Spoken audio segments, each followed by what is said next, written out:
I'm Rob Villain. Welcome to Friday Night Live. I used to do show weekly, but I kind of only want to interview people that I find interesting. I'm not trying to introduce the world to any Tom, Dick, and Harry, so to speak. So tonight's special edition is with a good friend, a mentor, I'll say, in this industry, and it's probably this is probably going to be right along the lines of the Edge interview. If you guys haven't watched that, go to youtube.com/Villain Radio Network and go to the Friday Night Live playlist and check that one out. I'm going to cut to the chase real quick, and we're going to bring him in and get this shit started. The one and only Terrell, Trill, Garth. What's happening? I don't got no sound effects right now, so I should have some fucking applause and shit, but I forgot my turntables. We don't do that. But welcome, sir. Thank you. I appreciate you being here with me. Appreciate you, bro. I finally get a chance to bless the world famous Friday Night Lights, man. You don't understand. This is a staple. If you make it I got so many good friends in the industry that I couldn't. Like, everybody keeps asking me when so-and-so going to be on, or if I'm going to do one with this person or that person. I was like, calm down, bro. I don't want to use all the good people right away. I got to space this shit out a little bit. So this is the second half of season 2. I had to bring him back with my boy Trill. And this is a start of a 3-week run. We got tonight's episode with Trill. Next week, we got the one and only Il Brown, another Chicago legend. And then Same Hustle, New Money on December 3rd. Then we'll take a couple-week hiatus, and then we'll be right back to wrap up season 2 with Nick Brzezinski, another Chicago legend. So I'm knocking out all these Chicago legends as quick as I can. Who run this? Don't act us always the Indiana folk that want to try to act like y'all been trying to compete since the 90s, man. Just be Indiana. It's cool. Yeah, I mean, shit. Okay. But welcome. First and foremost, how you been? Man, I'm wonderful, brother. I'm wonderful. Life's good. Life's good, bro. Like I said, I was looking forward to it. I said, I finally get a chance to come on here with my partner. You know what I'm saying? And really chop it up.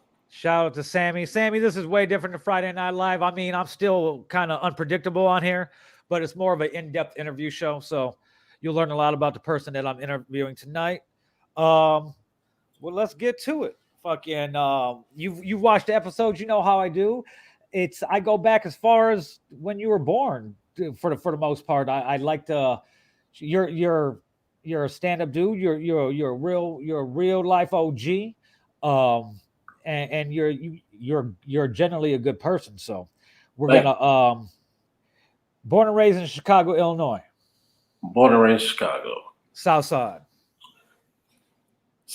Jeffrey Manor. What was life, girl? You're in my generation. I like to say we are the last great generation. We were outside. Our parents didn't know where the fuck we were at. Right. We just left, and we were out wilding until it was time to come home. Right. Hey, it's funny. Not to get off track, but I had you jump in the room, the green room, early so we could set it up to stream from your Facebook, and we were fucking catching up and bullshitting so much that we didn't even do that. Forgot. But because people don't understand, we go way back. You know what I mean? Like yeah, you guys will definitely learn. We'll get into that story along the way. But if you would want, if you see, as you're looking at the screen, you see the little button where it says edit up on the upper right. Yep. If you click that and you go to the plus sign, you could click Facebook page, and it'll take you to your Facebook page, and you can add it, and then it'll go live from your page too. Tonight's show is brought to you by my favorite pre-roll company, Packwoods. I am smoking the infused amnesia haze. Shout out to Lit Dispensary, Lit of La Mesa. I picked this up in San Diego when I was there last week. I came back. I got some. That's amnesia haze. I got some fucking ice cream cake joints too. I be going, I be on flights all the time, and even though I usually take some shit with me, I don't have time to like roll up when I'm somewhere. Right. So I be buying all these fucking fire ass pre rolls and shit like that. Shout out to Indy for tuning in. Shout out to Syndrome for tuning in. Yes, they're good. They're good, Sam. But grew up in Jeffrey Manor. How was it? How was it coming up on the South Side in the mid to late '80s? Jeffrey Manor was cool, man. It was like a typical South Side neighborhood, mostly single mothers. You know what I mean? Raising multiple children, and all the kids in the neighborhood played. Some got along, some didn't, some beef, but every day you either played football or you played basketball. It depended on what season it was in. It was basketball season, we outside playing basketball. Football season, we was out there pole to pole. You know what I'm saying? Killer man, you know what I'm saying? Everybody know what's going on. Throw that ball up, somebody catch it, let's get it. You know what I mean? So it was a community. Everybody was playing, but it was dope. It was gangs, it was pimps. You know what I'm saying? But kids was kids. You know what I mean? So shout out to Edge for tuning in. Yeah, D-Edge, what's up? Big bro. Shout out to Chill, outfit in the building. I don't have many people I can call big brother, and Edge one of them. You know what I'm saying? For real though. Yeah, he's for real, big brother. Yeah. He was a very, very, very good addition to my life. That's the OG right there, for real. But what was it like? What was Trill like as a child? What were you into? Smart and bad. I was a smart little badass little nigga. You know what I'm saying? That's why we get along so well. Bad as fuck. Like, you know what I'm saying? And it started early. Like I was bad, like bored with what was going on. Okay, you talked that shit yesterday. It was like we talking all week about the same shit to take a test at the end of the week about one thing. I was bucking. You know what I'm saying? So they was like, either you gonna move this little badass nigga up and challenge him or not. And my mom was like, no, let them stay the same. So I kept bucking. You know what I'm saying? So they were just finally like, okay, you little badass little nigga, what you gonna do? So I just like, all right, look, my mama gonna beat my ass, so I might as well go to school. So pretty much I just got my shit together. But you know how it go. When you don't have a father to home, you be outside. The streets were hard. As a kid, you outside. So you know what I'm saying? Mama at work, you outside. So, we be outside. So it's whatever outside, what you got going on, the older you get. What happened? Where you go, Bill? We lost Bill. Bill, you smoking that good? Where you go? I'm gonna hold it down till you get back though. That was weird as shit. I don't know. They tried to stop this. Bro, we haven't even started yet. Already, here you go. They're like shit. Here you go. How did this happen? Here they go. How did it happen? Here you go. Okay.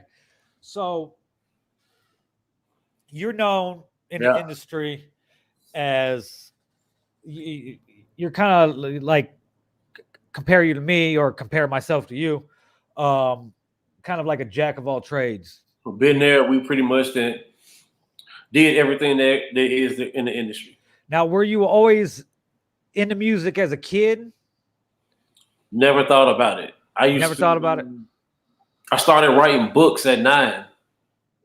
And it was kind of like, everyone's like, it's gonna be a writer. Because, novels were big then. You know what I'm saying? You had books in the house. Your mother had novels, or there was encyclopedias, or there was something. You know what I'm saying? So there were books in your house. Like there's no books. Everything is YouTube, whatever, on Google, whatever. So, but we had books. So it was like, my mother had novels. She was into novels. So it would just be, you know what I'm saying? It was like, that's where like Fabio came from. Like Fabio used to be, he was a novel model. You know what I'm saying? That's how he got popular. He was on the cover of every major like love novel for every New York bestseller, like Fabio on that motherfucker. You know what I'm saying? So This shit was crazy. Like, so it was always just like books. And I used to always get on punishment. So it's like, she used to say, you can't watch no television, read something. You know what I'm saying? So I just read books a lot because I was always in trouble. So I used to write well. For reading a lot of novels, my nigga. But that's pretty much how it happened, bro. And I just, you know what I'm saying? I was just a little badass, like little smart little motherfucker, and they just couldn't figure out what the fuck to do with this little nigga. So, it was weird. Yeah, it was kind of the same way with me because I taught myself to read early. I was like 3 years old. Damn, I was yeah. like, in kindergarten, I was with the fourth graders for English and literature, and then in elementary school, I went to high school for an hour a day, shit like that. Yeah, so I was always in trouble because I was bored with it. Know what I'm saying? I was just like, yeah. See, you was one of the little weird little fuckers too, like little weird ass, little real weird ass Rob. and I was like I was the only white male. Right. See, yeah. Oh yeah. Oh, you caught it. Like a little smart little fucker. Everybody's mad. A little dumb niggas used to be mad at you. Yeah, like when I was in middle school at Westside, like I'm from East Chicago, so when I was at Westside for middle school, I was the only white male. Right. There was me and there was 2 white girls, and that was it. Right. And then I got kicked out of that school at the end of the year, and so my mom sent me to Cherville to live with my grandpa, and then I went to Lake Central. Talk about a fucking culture shock. Right. That was like that was a clash because you had in Lake Central you had to have like Black, Mexican, Ku Klux Klan, like it was like a mixture. But the black kids weren't really like the black kids I was used to. These were all black kids that grew up in the suburbs. Oh yeah. So I get there, and it was a total like it was like a real culture shock. Like I had never been around that many white people at one time in my entire life until I was like 13, 14 years old. Oh yeah. Okay. I'm thinking, our time especially. Yeah. It was So I'm like, what the fuck is going on? I got suspended like the second week. like it was a wrap. Yeah, they were looking at you like, oh hell, here comes the kid from, you know what I'm saying? You be automatically here comes the kid.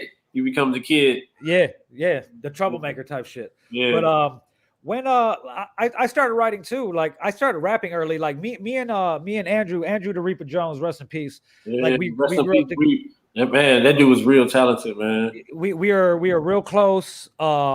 Like we grew up since the 2nd grade together. We were like brothers. I was always at his house. We started rapping together. Like we started rapping together. That's how it started. Right. So I had mentioned, I had told a story on Sunday Dinner, a show that I do on Sundays, that we used to play basketball in his backyard. He had like a little half court thing in his backyard, So every time the ball went over the fence, there was a big ass dog on the other side of the fence, and we didn't fuck with no dogs. Right. So we had to wait till the owners of the crib got home. So what we would do, we would sneak in his brother's room, start playing the B-sides of the records with the instrumentals, and we would use the same melody from the songs, but come up with our own words and basically do our own little remix. Right. We couldn't record the shit at that time, so we just be in the backyard doing it and shit, waiting for the fucking be able to get the ball back. But from an early age, I was kind of into it, but probably right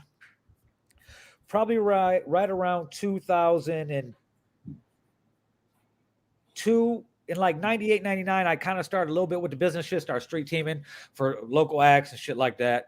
And then like in 2001, 2002, that's when I started really getting into like what I call multimedia consultation, basically what we do.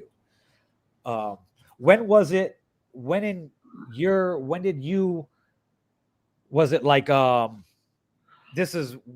when did you fall into it? Should I, that's the question I should ask. When did you fall into it? Is it something that you pursued, or was it like, this is what I want to do?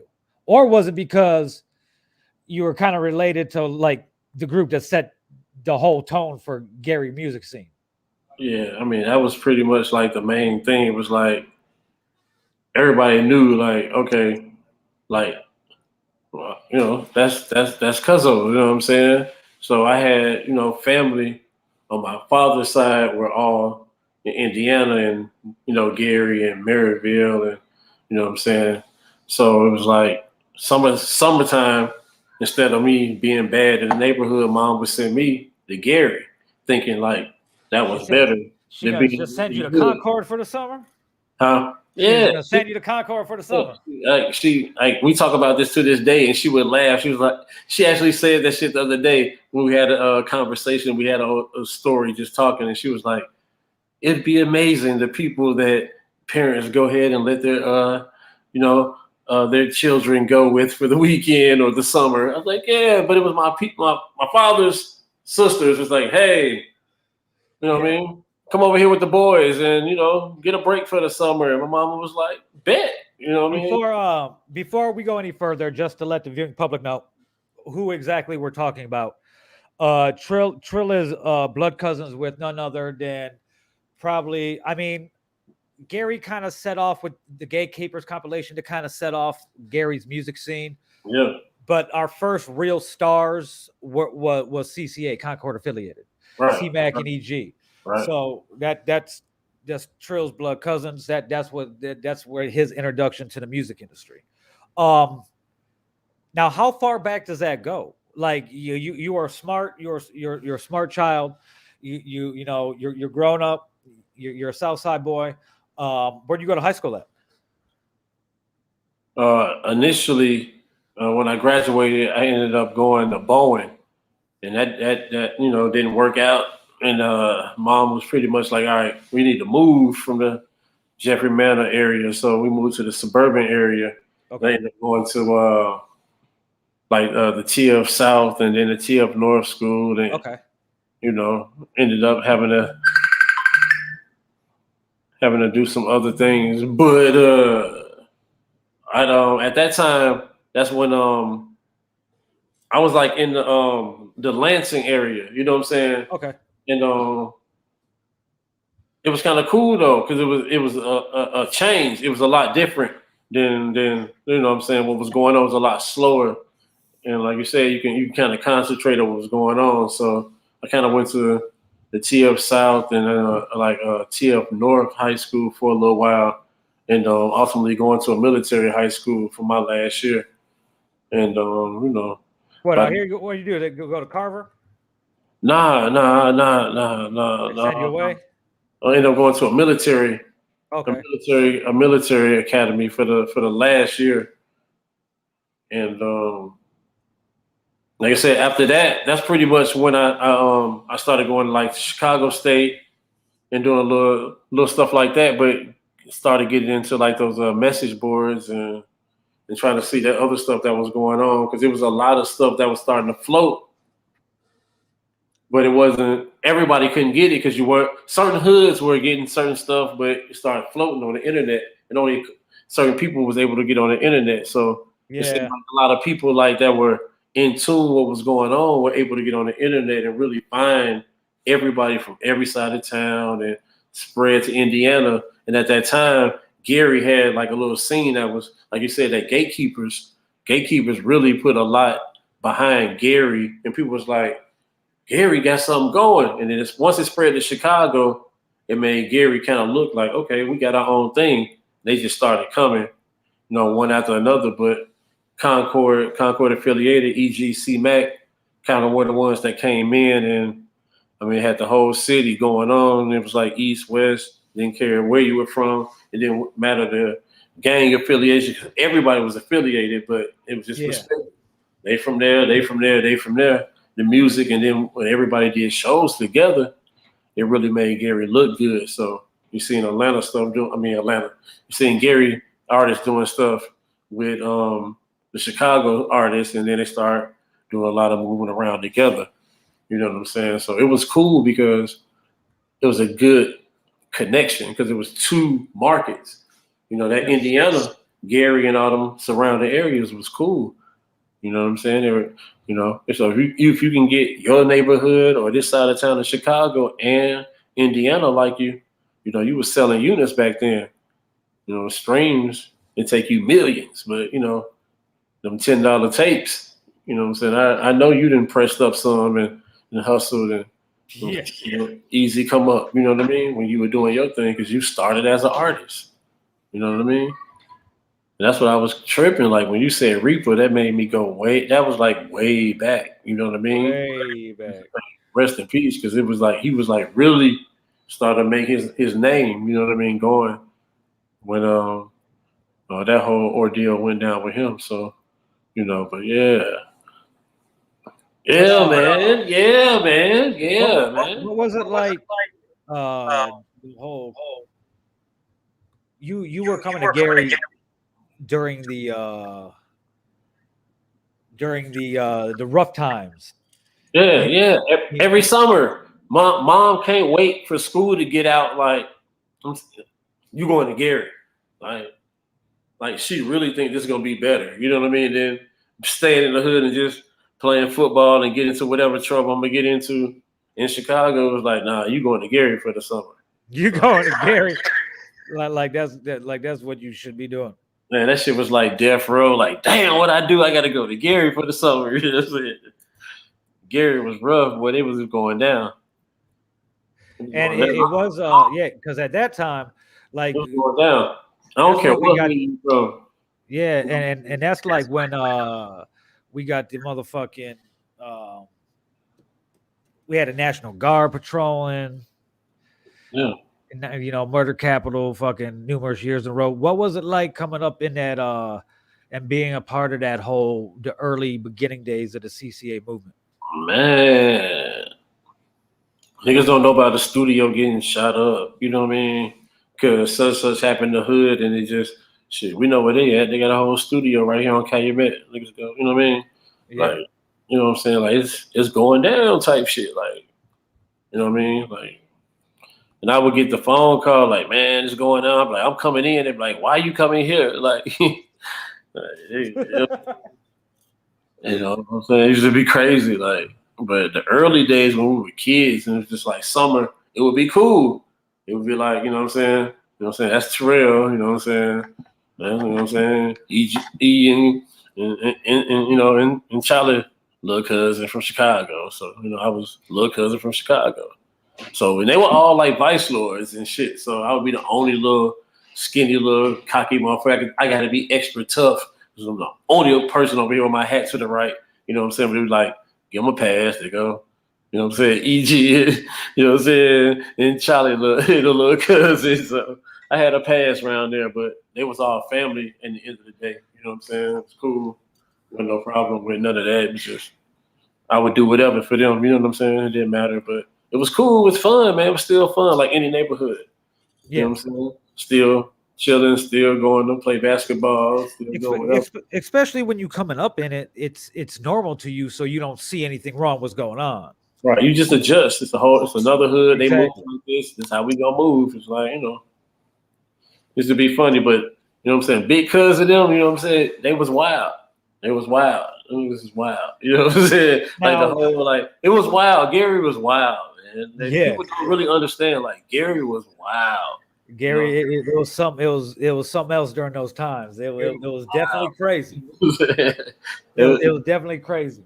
Yeah. So take it for granted. Like, people just think like Gary, Indiana, Michael Jackson, or whatever. And that's cool.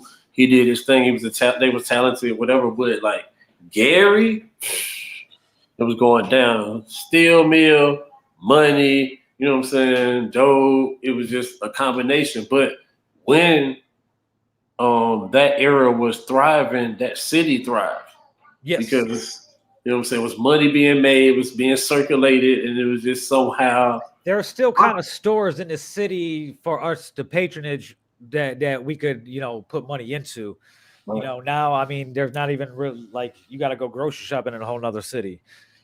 Like there's, the city was thriving in them days though. You go to the mall, everything in the mall. It was bad, but it was thriving. I mean, they gonna shoot at the mall, but you can go if you go early. Yeah. You know what I'm saying?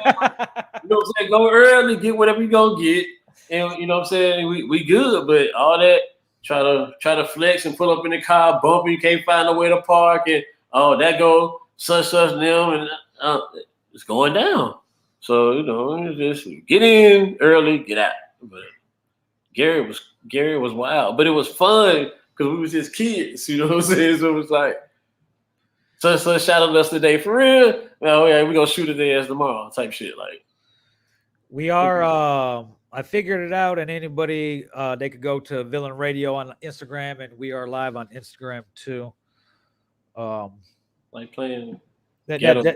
that, that's new today. Like at 4:30 last night, in 4:30 in the morning, I figured out a way to fucking stream to Instagram too. But there was what at what point did you like become involved um in the like the day-to-day operations of the CCA music empire? Were you there from the beginning helping, or did you kind of like not really get to fucking with it until later on? I was already in Atlanta at that time, and I was Okay. already working, doing street team work for like So Def. You know what I mean? At that time, it was just every tour, every project that was coming out. The record stores were still open, so it was making sure record stores had posters and all the Well, then we PO. have to back up a little bit. So you're at Chicago State. Yeah, Did you finish, or were you like me after fucking getting a bunch of fucking government student loans? You decided college isn't for me anymore. I finished the 2 year associate's degree in marketing and made a move. I'm sorry about that. I should have Yeah, made a that's move. what I did. I finished 2 years and fuck with a degree in political Got that science. little, got that little 2 years, got that little associate's degree in marketing, moved to Atlanta. I already knew that I can get a job, you know what I mean? With the What and what year was this? Because you doing shit with So Def. This had to be late 90s. yeah, 98. 98? Okay. That's 98. that's right at the time to go out there, because right at that time is when Atlanta started to become an industry city. That like 1997, like 2003 time is when it cemented itself as like a New York, LA, Nashville type city. Right, right. At that time, we had a lot of things like Jermaine Dupri was just dropping things. He had a lot of artists that he was coming out with. So I know one of the first projects that we did was like the So Def. They had like the Bass All Stars compilation. Yep. It had a lot of singles that came off there, and that was one of the first projects I did.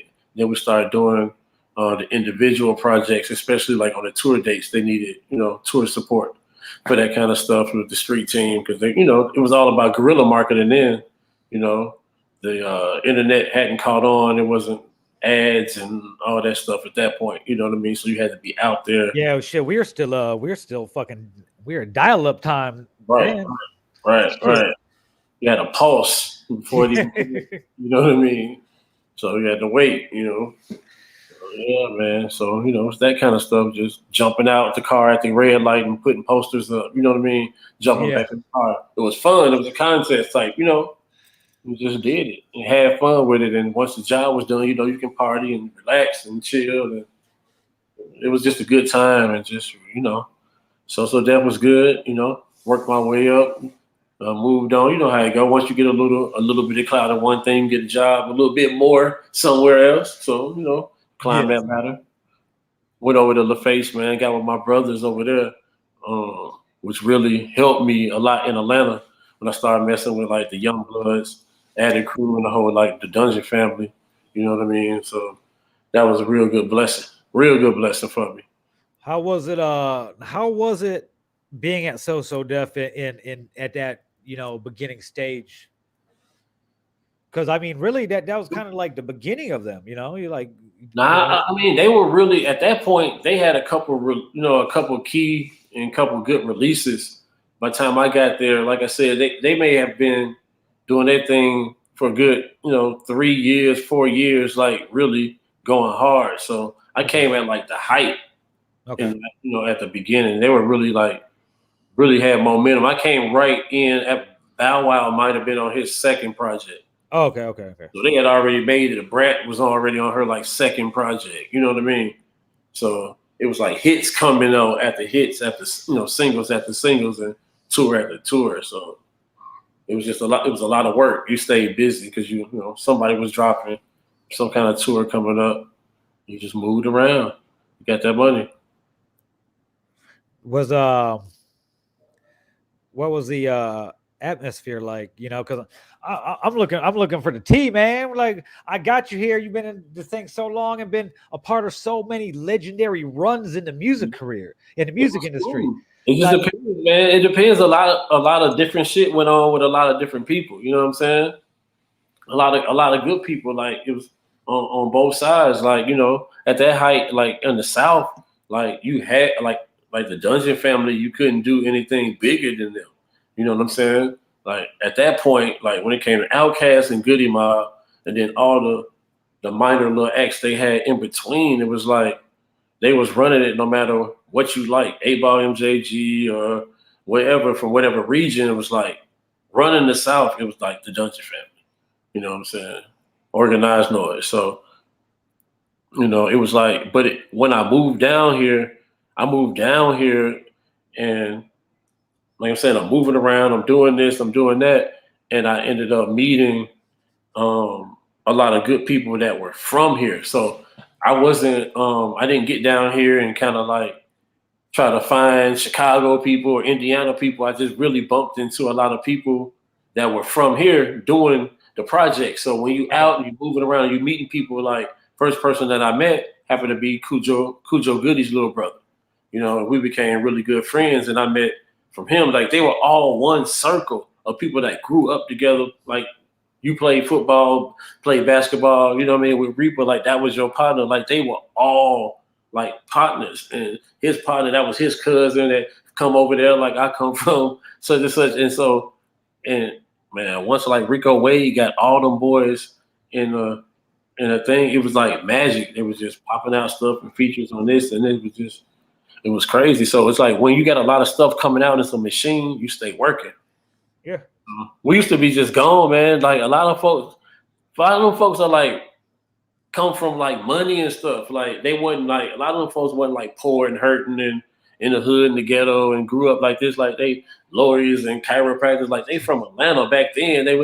Folks had money. Like it's crazy. Like but all that gangster shit, any gangster shit they didn't have to. They just was on some dumb shit. Like them folks was wild, man. They get on the road like spoiled. Like that shit used to be like fun, man. There used to be a lot of shit. Like a lot of people don't know. Like a lot of them days, and man, it used to go down. Like you know what I'm saying? Like, it used to go down, man. It used to be real interesting.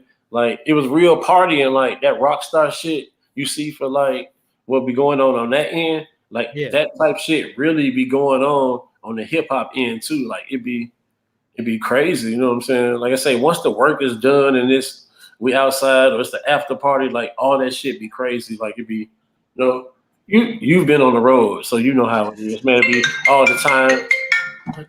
I'm sorry about that, bro. It'd be a lot of that stuff where it'd be like, you have the whole row of the fucking hotel, you know what I'm saying, blocked off, and you can't get up there and y'all do y'all thing. You know what I'm saying? Like it's fun, but it's work. It's fun, but it's work. You know what I mean? So it's just being gone and being able to, you know what I'm saying, do that shit. But you know how we do, bro. You've been on the road with us, and it just be whatever happens.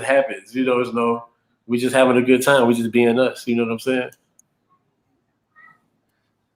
What So Def days, move over, start fucking with all the other legendary. Well, they weren't legendary then. It was like, what was like? Did you have any idea what everything was going to turn out to be? Was the feeling that could you guys feel what was going to happen, or were you guys just living in a moment as you're trying to build everything? With what? What are we talking about? When you moved over to when you left So Def. When I left So Def and I went over to LaFace, that, like I said, that Dungeon family was really moving. So, like I said, under them was like I said, the Addict Crew, and it was like the Young Bloods, Jim Crow, and it was shout out to Bingo. Cool, you know what I'm saying? Yeah, Hollywood Bingo. Malibu Bingo, you know what I'm saying? That's Mr. California, Mr. Vegas right there. What's up, bro? We all trying to move to Vegas. Man, everybody. Well, I'm trying to move back there. I was there from 2001 to 2009. Yeah. But when that recession hit, it was fucked up. I remember that, though. You were out there for a minute. Yeah, I was going back and forth. I was going back and forth all the time. For a minute. Yeah, you was out there. You were like one of the first ones to move out to Vegas. Yeah, I know a lot of people did that after, but you had been out there for a minute. yeah. 2001. Like I went like the end of August of 2001, Bro. bro. I got there, landed. My mom had already went out there in like February, and when she left in February, she's like, "Just come on, man. We're gonna start a whole new life." And I'm like, "Why I gotta leave the hood for?" I'm like, "This is where I'm supposed to be." By fucking August, I was like, "Fuck this shit. I'm out of here." Because I went there. I went there in June. She moved there in February, but she just kind of moved there, stayed with my aunt and shit like that till she got on her feet. And it Right. just so happened when she was getting a place, my grandfather had sold his house, and the house that he bought, like in a retirement place in like Florida, came furnished. So he's like, "Yo, take all this shit to your mom so she can have some shit for her place." I went out there, supposed to be out there for like 5 days, stayed for like 3 weeks, fell in love with it. Fucking out, came back out here. Nigga, I was throwing parties trying to fucking get kicked out of my apartment, get my lease fucking terminated so I could fucking move out there. Took like 2 months, got rid of all my shit. Boom. And then September 11th happened. Like literally 2 weeks after I got there.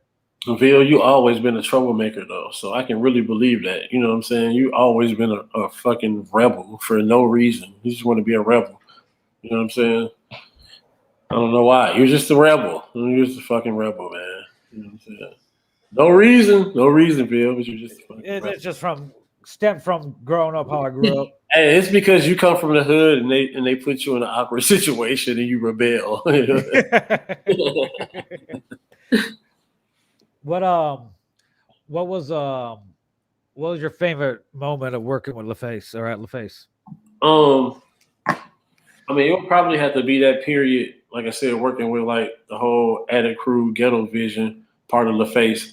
LaFace at that point had taken over. You know, it was so deaf. LaFace, everybody was like, "Hey, gotta go to Atlanta." It's, 2, 3, 4 different labels there that you can probably go to and get on if you're a decent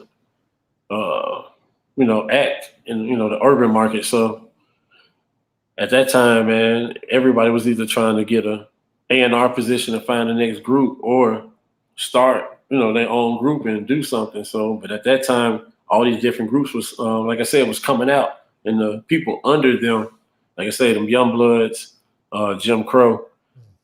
You know what I'm saying? Like at that point, it was like, yo, it was just too much talent going on. So, like they did the same thing. They kind of split off, just like Outkast and Goody Mob. So you had Young Bloods and you had Jim Crow. So if people don't know about Jim Crow, like legendary producer, Polo the Don was actually a rapper, and that was the group he was in, Jim Crow. Okay, yep. There's some fucking rap trivia for y'all. Yeah. As well as everybody, Cuddy Cartel that was on that Trillville cut, everybody know. And but they another talented group, and then the Young Bloods, had a couple major hits. And that was a good time. Everybody was young, what I'm saying, still just having fun, networking. It was a good time, man. It was a good time back then, Just it was like people who collected records. You know what I'm saying? You would go to different record places and try to find this record, that was their thing. But some people's thing was, hey, we online and we can find this that you can't find that's on this side of town that they like, that's jamming, and everybody spreading this stuff. So it was like a community of people that knew about all this music that was just bubbling, you know what I mean, all over the place, you know what I mean? Beside the mainstream stuff, it was hip hop was so big that the mainstream stuff was cool, but it was the other stuff. You know what I mean? Yeah. That was just like, whoa, and it was doing the same numbers. You know what I mean? In a way, like we used to call it like ghetto gold, like you know what I'm saying? I sold out the trunk though, you know what I mean? $10 a piece. You know what I mean? Like it was And they sold a lot. yeah, a lot. It was a good time to be, a good regional act, Yeah, so be and that and in Atlanta, if you could, make a buzz around the city, like you said, with the labels that were there, you're damn near guaranteed a deal. somebody, one of the labels were gonna snatch you up. You know what I mean? Especially for a single deal. They were throwing single deals around like, it was catch one. You know what I mean? What kind of song you got? Here you go. Like, you can catch you a single deal. They put a little money behind you. Put you on tour, make a little money, and see what you can do. You know what I mean? It was almost like a tryout. You know what I mean? You were trying out. It's like the G League. You know what I mean? Your little 10-day contract. Go ahead, come on. Let's see what you can do. So if you make something happen, they will upgrade you. And, it would be, you would get a little bit more money and a little bit more push. So it was almost like a job. You start out in the mail room and work your way up to, janitor to the such and such to the such and such to the. You just work your way up. So that's kind of how deals were back then. But you can get a deal. If you had a buzz, you can get a deal if you wanted one. So people who took advantage of it. Some people just kept taking that independent money. They realized back then, like, I can't keep the orders in. I'm pressing up, what do I need you for? Right, and I got this digital such and such that'll do it for me on the digital side and press the CD and send it out for me. Oh my goodness. So it's like, all right, we'll listen, or we'll fly out there and we'll chill, but it wasn't they weren't impressed, man. You know what I'm saying? Especially if you can do it from Gary, that small region, and really make money and have a name. And that's what you transitioned into that perfectly. 1997, C.C.A. drops One Life to Live. Ooh, classic. Literally, classic. They did in Gary what people hadn't totally did yet in Atlanta. Right. In a small market, they hit Billboard. They hit the Billboard charts. 3 times. What was your contribution to that run for that first album? I'll tell you how it happened.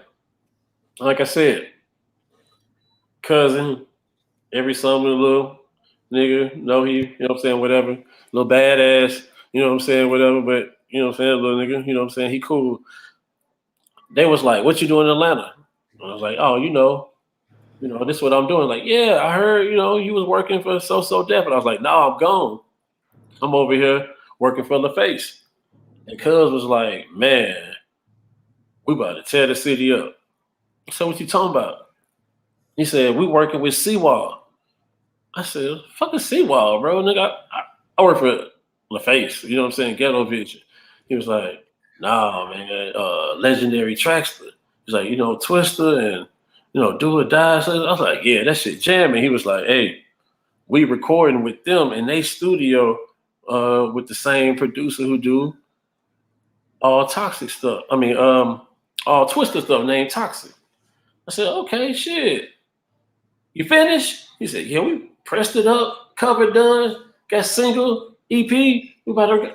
Oh, man, you ain't doing nothing. Let me know. Kind of shoot him off.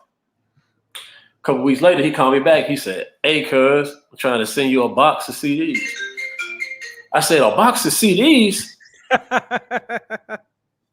Where you get a box of CDs from? I said, who they is? What you selling? What you doing? He's like, I ain't selling nothing. It's us. I said, us who?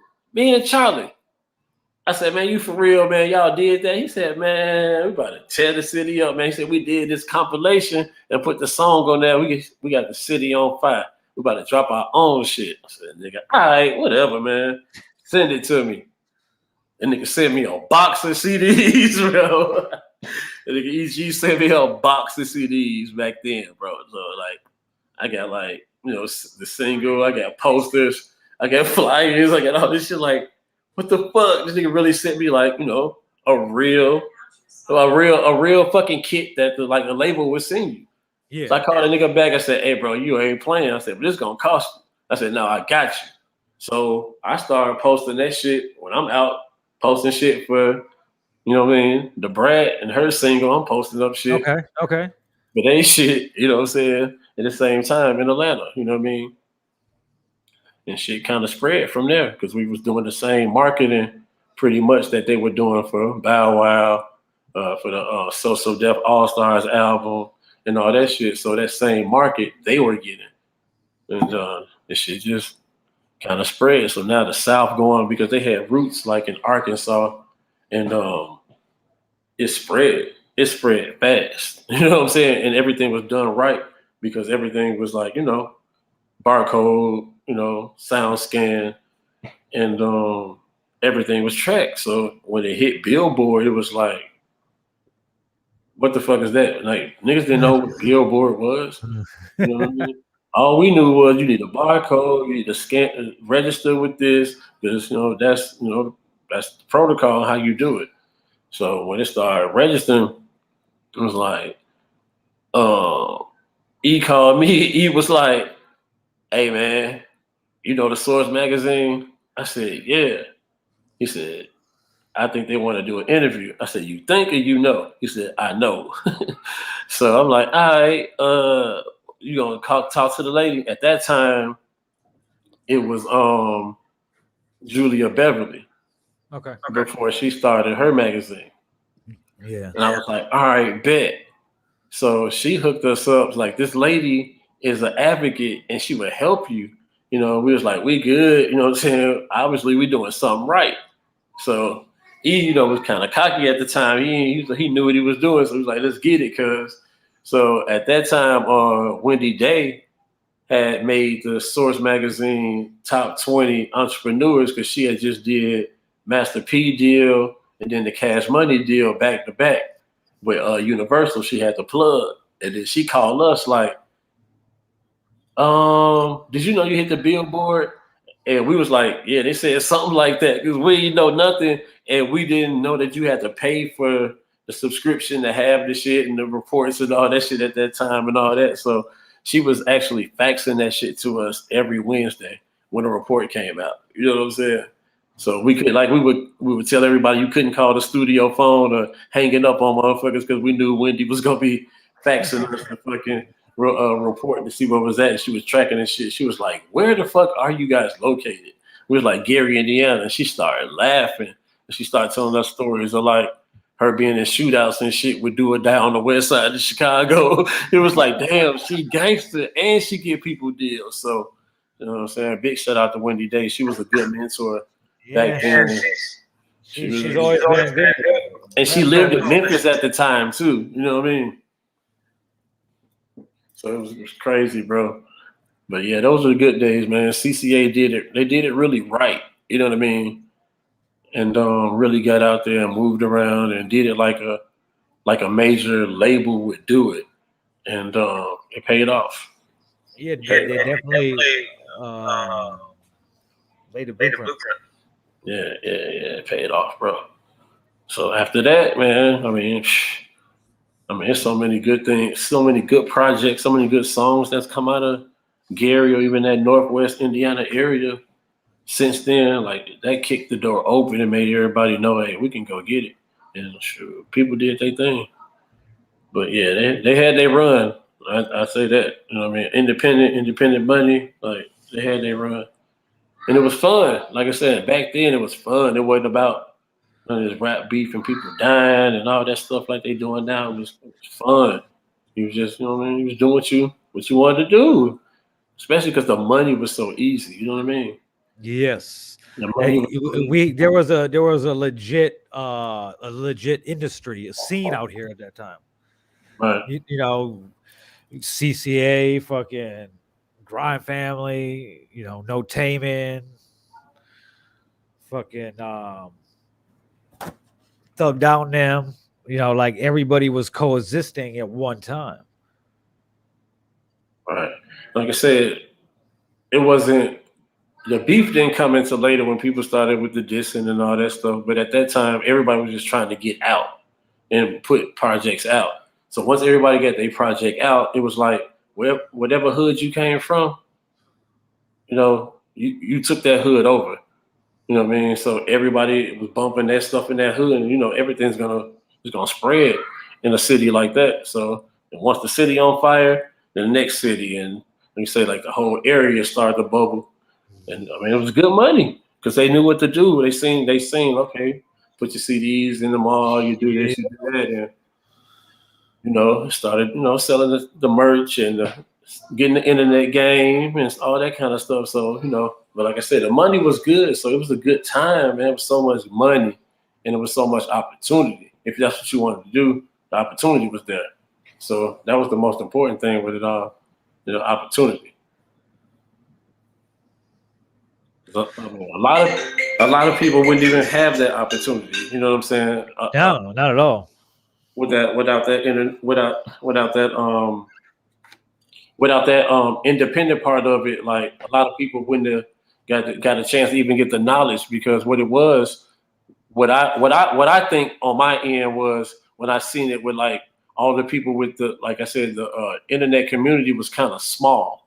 So it was like you either knew about Memphis, or you knew about Indiana, or you knew about Chicago, you knew about a certain area. So everybody was just all in the same kind of message boards. And like I say, for the internet part of it, that was like the start of this whole like digital part of it. So a lot of people got that early CD money. It was fucking crazy as shit too. All that. It was a lot of that, you know what I'm saying, that digital money going on. So now you got these $10 tapes in outside in the streets, and then you can reach Indiana and Wisconsin and wherever your music has spread to in the region, or what I'm saying, whatever's little cities you got. You know what I'm saying? The money was crazy. It was crazy. It was crazy. So I mean, it was a good, like, that was the beginning, and it slowly took off from there. You know what I'm saying? It was a real good thing. But like I say, it was fun back then, man. We had fun. It was competition, and it was loyalty. Everybody helped the next person. You did shows together. You helped promote your stuff. Oh, yeah, take some of my flyers, take some of mine, take some of my posters. It was a good time. Everybody's promoting their own thing. So it was a community. It was a good community, man. It was a good community. Then they had followed it up with the compilation. Well, in between, did you get more active with them after the first release? Yeah. After then, it was like, that's when I first started just flying in a lot from Atlanta, just to deal strictly with their kind of like day-to-day operations, and just trying to get the whole marketing thing under wraps, because at that time they had the merchandise. They were already doing the merchandising with the T-shirts and the Scullies, and they just had the merchandise game on lock at that time with all the projects that was coming out, because you had the tapes constantly coming. So I mean, I just kind of wanted to do the marketing part of it and do everything that had to do with online, with the CD babies, with the trying to do everything through like at that time it was oh man, it's at the tip of my tongue. I always have Distro Kid on my tongue, but it's Selector Hits. Once we got to connect with, like, it was like, hey, you got Selector Hits. It was just learning the game. You know what I mean? So once you learn the game, you know what I mean, you understood that, hey, this is something new. This is something that I could do. Oh, it's a distributor. Oh, you distribute to this region. Oh, it was the money, man. And like I say, now you're doing concerts in that region. Now you're doing more appearances in that region. And it was a blueprint. And I don't know where the blueprint stopped in the new generation of all these artists that won't get on or can't get on. I don't understand why, they can't at this point, because like the blueprint has been laid out a long time ago. And like we were saying, he was like, hey, because some of that's trash. It's like, you're right. You know what I'm saying? I don't want to say it, but yeah, you're right. But it's done, it's there. Like, there's an entire blueprint that's been done, every city, every region, time and time again. You know what I'm saying? Like, I don't get it. You know what I mean? So, like I said, we were just talking about that. Like, why? I don't know. What do you think? He was like, hey, man, it's trash, man. Some of it is just, and it's just not, sometimes it's not trash, but sometimes it's not developed properly. That's the way I try to say it. Like, sometimes you just need something, or a push you're not doing, or the right money not getting allocated the right way, or whatever, man. But at the same time, it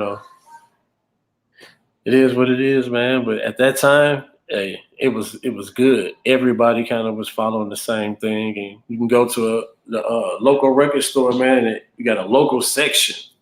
Go to the local section and see what came out or whatever. So it was a good time at that time for the independent. So Gary was good. It was definitely a good time for independence. Yeah, it was a great time, man. So now you have what you have. There's no more record stores and everything digital. So you have to adjust. You have to adapt. But those days it was pure money in the pocket. No split, no percentages, no publishing that you can even think about at that time. You just cash, cash, cash, cash, cash, cash, cash, cash. So yeah, man, it was a good time. It was a good time.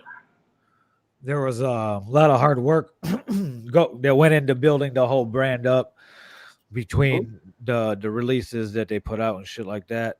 Yeah. And then it was done. It was done right. It was done like a major. Like I said, that was the key. And the ones that seen it and did the same thing and learned how to spread, because people don't know, like with Rick, before he even did anything, like the song that put Rick Jill on was on, the Midwest Mobster mixtape. You know what I'm saying? Insane. And with him and Will Skrilla. Yeah. So Rick had been coming to the studio because we were on Calumet in Hammond. So he was from Hammond. He used to ride his bike to the studio. You know what I mean? Yeah. And want to rap. And, he came back and was like, hey, me and my partner got a song. You know what I'm saying? He's like, hey, I know, y'all, what I'm saying? We're from Hammond, but, let us. And they got in the studio and they came up with Insane. And that kind of put them in a position after that. You know what I mean? So everything that was coming out of that era, that studio, anything that C.C.A. was doing at that time with that Laid Back Records brand was just for the region, for the city, was just taking off. It was crazy because you know how dope it was, like as a fan, to drive down Calumet and you could see, you drive past the studio and got the name on the door. Right. It's like, man, they're out here. They're from out here. It was crazy. And then it all came tumbling down. Yeah, man. Then they pretty much said, look, we got to shut this Gary stuff down. You know what I mean? The money wasn't flowing, wasn't nothing but crime, corruption, drugs. You know what I mean? So, everything had to come to an end. And, the biggest example of who you can bring down and crush anything, any hope, any whatever that's going on with it was pretty much like these so-called rap groups, because every hood it was a group from there. You know what I'm saying? Yeah. MCGs was from Ivanhoe. You know what I'm saying? You had,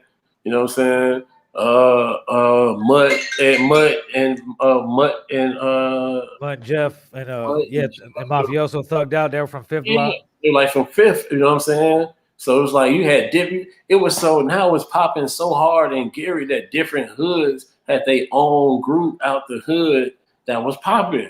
You know what I mean? And nobody was beefing. You know what I'm saying? Even if it was beef on the streets, they weren't beefing on records. You know what I'm saying? You can't go back and think about nothing, no shots directly to anybody at any of that era until later on. And that was inner group beef. You know what I mean? That was inner. Oh my God, man. I'm so sorry, bro. I'm trying to cut this phone off. And it keep doing something crazy. And I apologize. I'm gonna put it on airplane mode.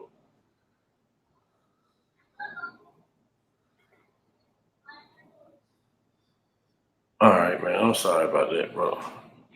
I should have did that at the beginning. I already knew that was gonna happen. It was gonna go down. Everybody want a shout out or something. Yeah, man. But hey, those, like I say, it was a blueprint. Everybody followed it at that time. Every hood had a superstar. Every hood had somebody coming out of there. If you had your hood back then, you could spread. And everybody was doing their thing, man. There's so much money just in Gary and so much music in Gary. It was a culture and it spread it. So, it adapted. Gary, Chicago started going hand in hand while kind of hating on each other, fake beefing, but it was all kind of the same. You know what I mean? All one community at that time. So, it was a good time, man. It was a real good time for the Midwest, especially. You know what I mean? A lot of good music coming out that normal people would never know about. You know what I mean? That was really, really good. It was really good music. You know what I'm saying? It was a nice run for that whole area. Right.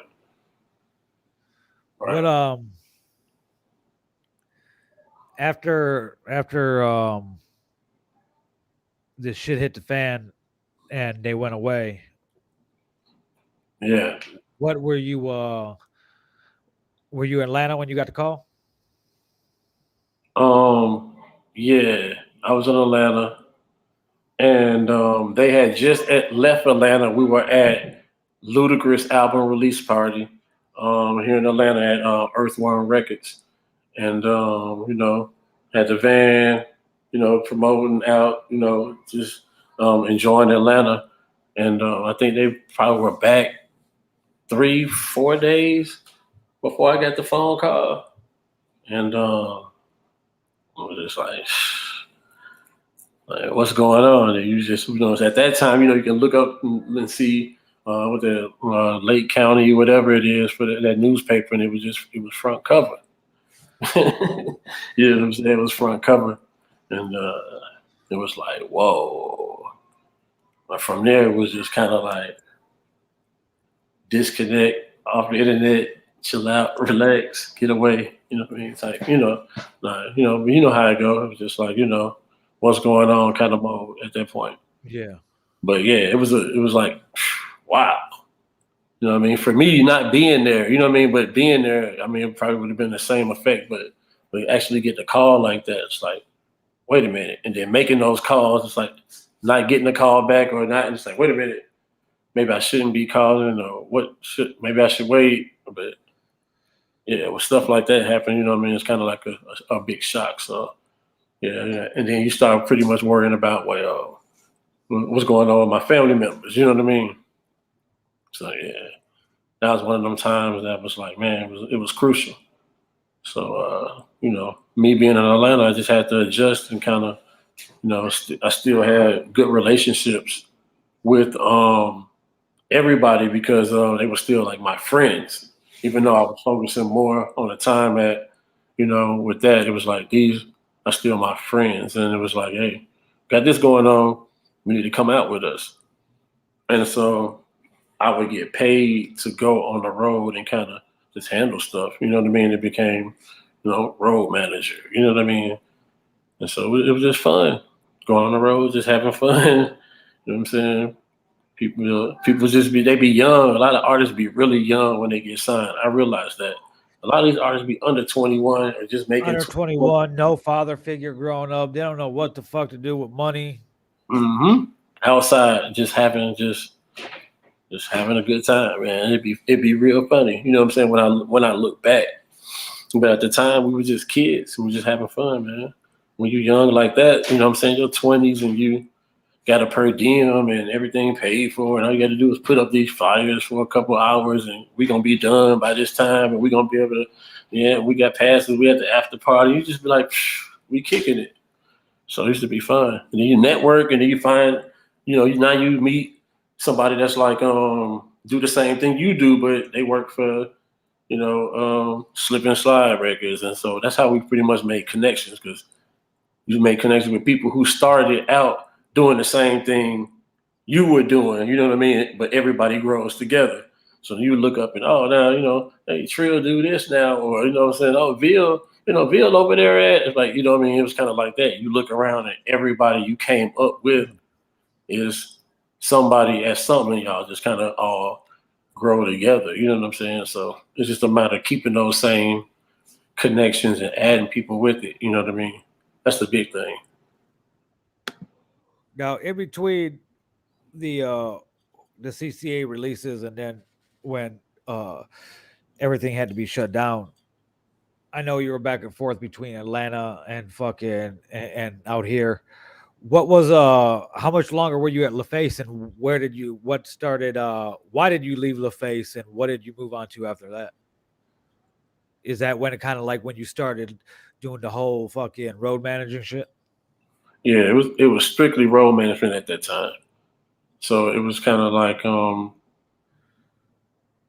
lot of stuff be like a small kind of circle. So before I started doing things with one person and we doing a road thing or I got a tour with this person, I was already hired to do it with that. But at that time, everything was pretty much the face clients. Okay. You know what I mean? So like I say, at that time, KP KP had got a deal through the face and it was called Ghetto Vision. Yep. And we Ghetto Vision, KP signed his own group. It was called PA, Parental Advisory. Him and Big Mello, and they signed the Youngbloods, and they signed TIP. You know what I'm saying? And Youngbloods came out first with UA. I think it came out with UA, and then Tip came out with I'm Serious. You know what I'm saying? They went kind of back and forth. Then they came out with 85 South, you know what I mean? Then Tip came out with whatever he came out with off that album. And it was just like, but they also had like Pink and TLC and everybody else, but Ghetto Vision was just focused on with that. And I think after that they went like R&B. I think we ended up signing Donnell Jones. Okay. So at any given time, it was like, all right, we got 7 days with Donnell. We need you to go out there with him. Or, hey, Youngbloods used to always do the BET college tour. So I knew every year we was going to go do the college tour. You know what I mean? It was just a matter of who was going to be the host this year. You know what I'm saying?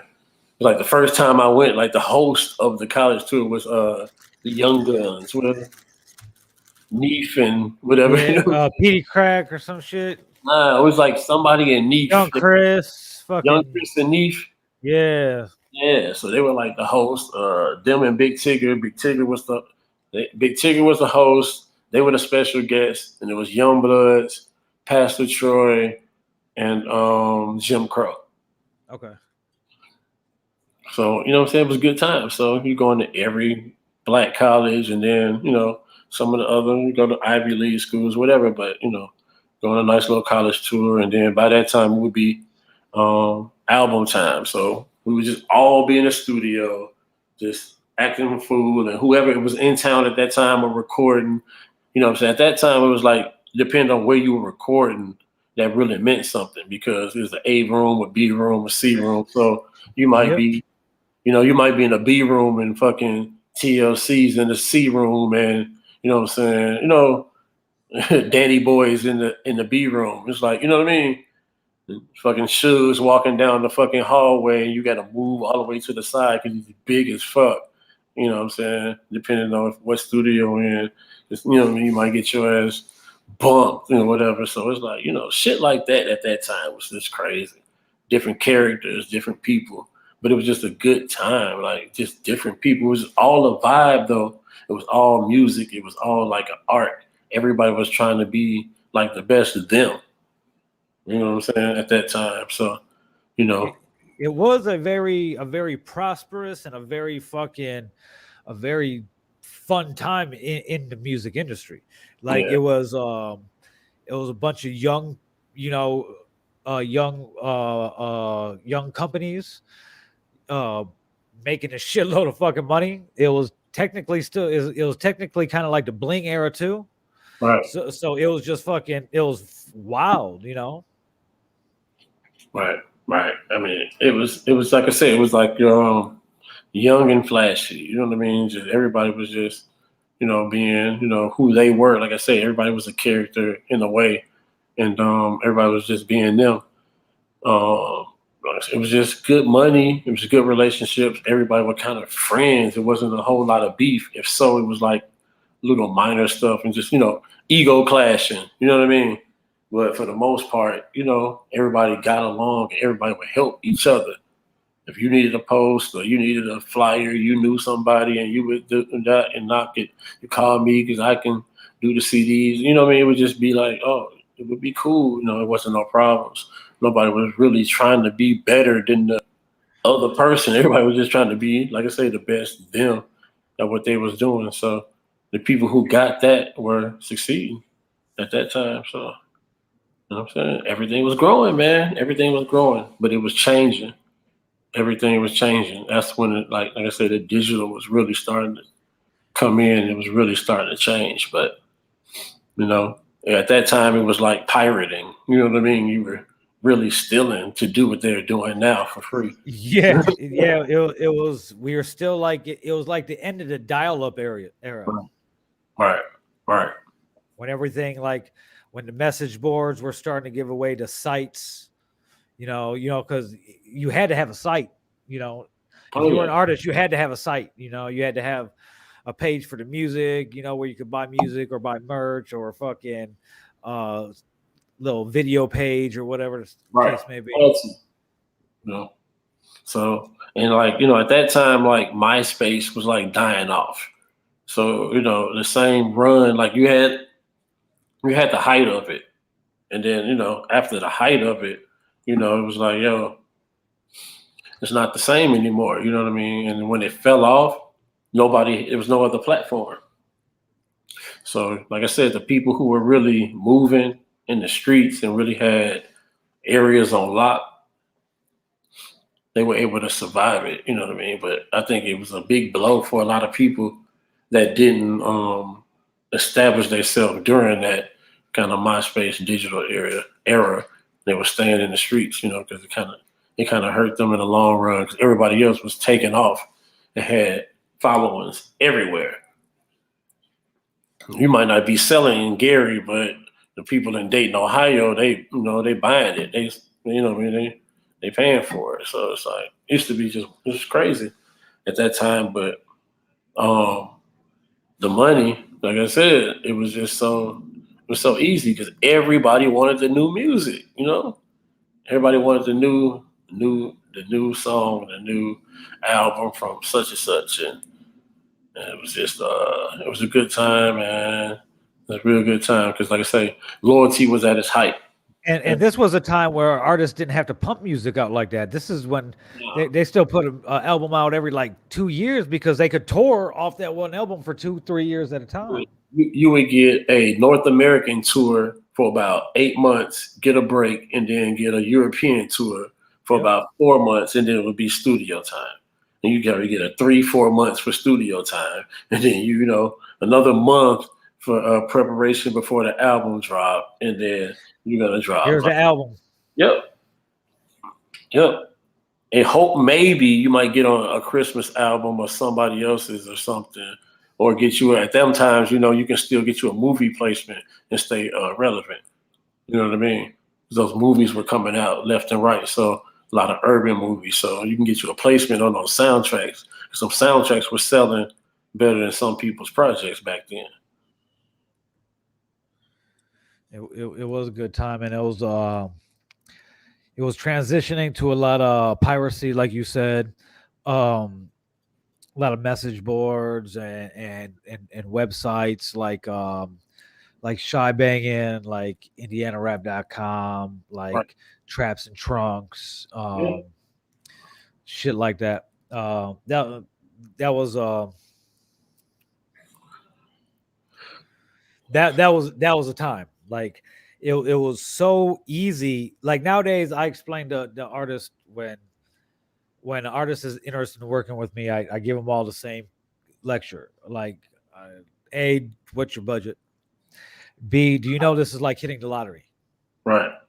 Like, you literally have a better chance of walking down to the gas station and getting a scratch off and hitting 10 grand than you are getting a hit single. And the amount of people that don't fucking realize this I think people think we're both assholes. Why we're not we're realists. We've been in this industry for a long time. We've done a lot. We've seen artists go from nothing to arguably the best in the game. And it's like we both have these people that want us to consult for them and then not listen to anything we fucking say whatsoever. At all. Then wonder why we like, I don't even want to fuck with you no more. Right. But what was it? What was it that kind of made you walk away from the road managing shit? At that time, I was spending a lot of time away from home, and I had, children. So it was like, I was like, something has to kind of give. You know what I mean? When kids are able to call and want to know when you're coming home, type stuff, but you're used to doing what you do. This is what I do. I'm out here, so kids don't kind of understand you working when you're not there. They just don't know. They just don't know you're there. So I kind of said, hey, I'm gonna try to be back and be stable and try to fully take advantage of the digital world. You know what I mean? Because that was really like it was. Well, that's when I realized that I didn't have to be out and get on the road and do this and do that when I could sit in front of a computer and strategize about what I'm going to do the same way I would do it if I was outside guerrilla marketing. And once I got it and found the resources and the tools to do it, I was able to kind of transition fully into the digital side of things. And when you did it, the people who did it early, really kind of took off. My mixtapes, the live mixtapes, and all the early fake short drives. You know what I mean? Because they were out early, they were doing stuff early, and it was the consistency early. A lot of people were consistent early, and those are the ones that's striving or has hit their peak already because they were already onto that digital side. So I said that's the best thing to do. I got to go to the digital side. I can reach more people, and I don't have to move. So it was key, and so that was kind of the transition, man. And when you show people what you can do and how it's effective, then they start to listen to you and hire you. You know what I'm saying? Because at the time they didn't like fully believe in it, but they seen the numbers and it was like okay, but they wasn't gonna just go all in. So they would like pay people to do certain marketing campaigns. We were only allocating small money, toward it, but they still wanted you to do guerrilla marketing. You know what I mean? So you kind of had to be flexible. If you were a flexible agency, like I had affiliated digital media, and it was like we were able to do both. We were experiencing guerrilla, street, hand-to-hand, flyers on car marketing, and we also can bring you regional, marketing through this internet thing, this little box. People didn't understand. So, it was good for me, and I worked a lot of projects. I was entrusted with working a lot of projects on the digital side with the digital marketing and the digital ads, and like I said, a lot of things that people really weren't doing at the time. So that was kind of my transition to still working with the majors and being able to work at home. Okay. Now, have you ever regretted making the move to Atlanta over LA? Or do you feel that if you would have moved to LA over Atlanta, that it would have been a little bit harder for you to break in the industry like you did in Atlanta? You said what about LA or Atlanta? You said did you ever regret making the move to Atlanta over going to the West Coast? And do you think moving to Atlanta, it was easier to get on than it would have been if you went to the West Coast? At that time, Atlanta, I think, was easier to get on initially.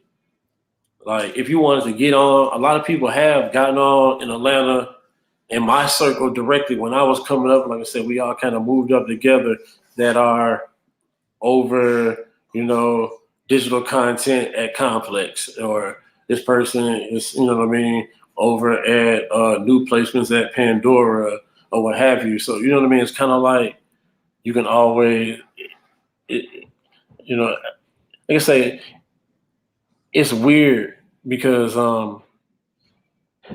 the way it happens in the transition, bro, everybody moves at the same time. Everybody moves up differently. So it's like the network expands and it was just able to maximize everything at the same time with everybody. And when you can do that, every project that you does have consistency because you keep doing the same network. So like I said, at that time I was just running everybody through the same network in all the projects and we were real successful. So I don't know, man. It was a good time at that time. And I know everybody, like I say, were doing what they're I think everybody at that time were doing their true passion. Whatever it was, whether it was blogging, whether it was doing videos, whether it was, managing, whether it was being an artist, everybody really, like I say, was doing they were doing the best of them at that time, man. And really making some money off of it. It made sense for people. And a lot of people are still around. A lot of people aren't. People are back to regular jobs and just regular dads or wives or whatever. But we had a lot of good artists that really made a run at it back then. So the major days was just all money and partying at that time, man. It's all it was about, money and partying. Everybody had it, good budgets, It was like Black Hollywood. We can do it too. Black rock stars back then, man. Yeah, it was what in those days from going from road manager to strictly moving to digital. What was your favorite tour?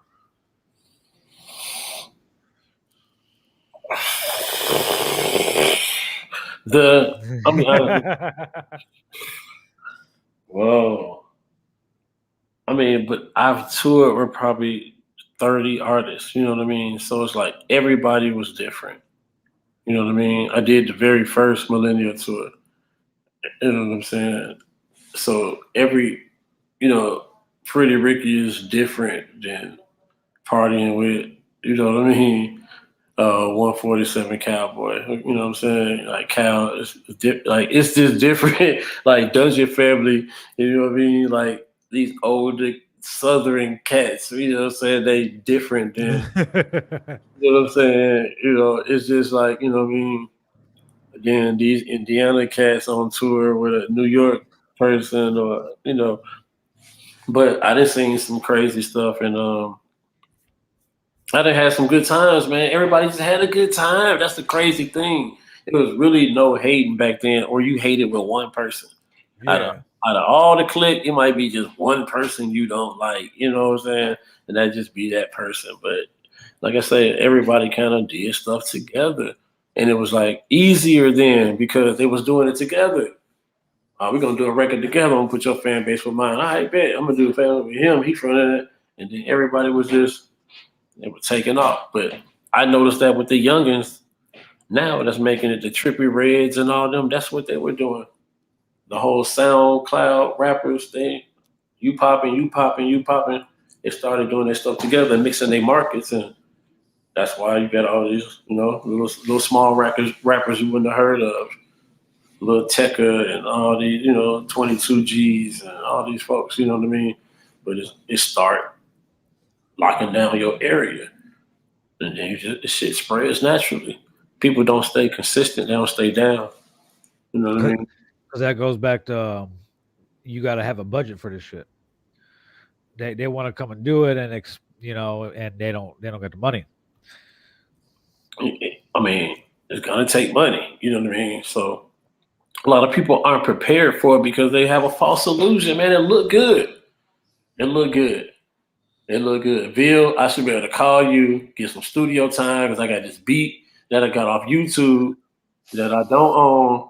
And Hey, they don't even got the beat. They'll come in and they'll be like, "Hey, bro, check this out. I closed the studio down to the public because these two brothers came in.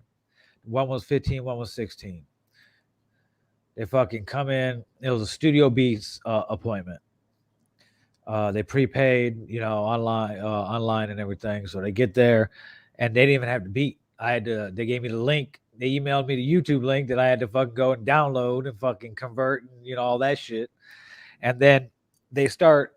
I start recording them, and they start and they rap like 5 bars and they stop, and they're like, I want to dub that up. I was like, What? all right, maybe they're just fucking trying to like get a feel for it or something, whatever. It's their 4 hours, whatever. So he doubled it up and he's like, all right, I'm gonna start the verse. I was like, well, what do you mean?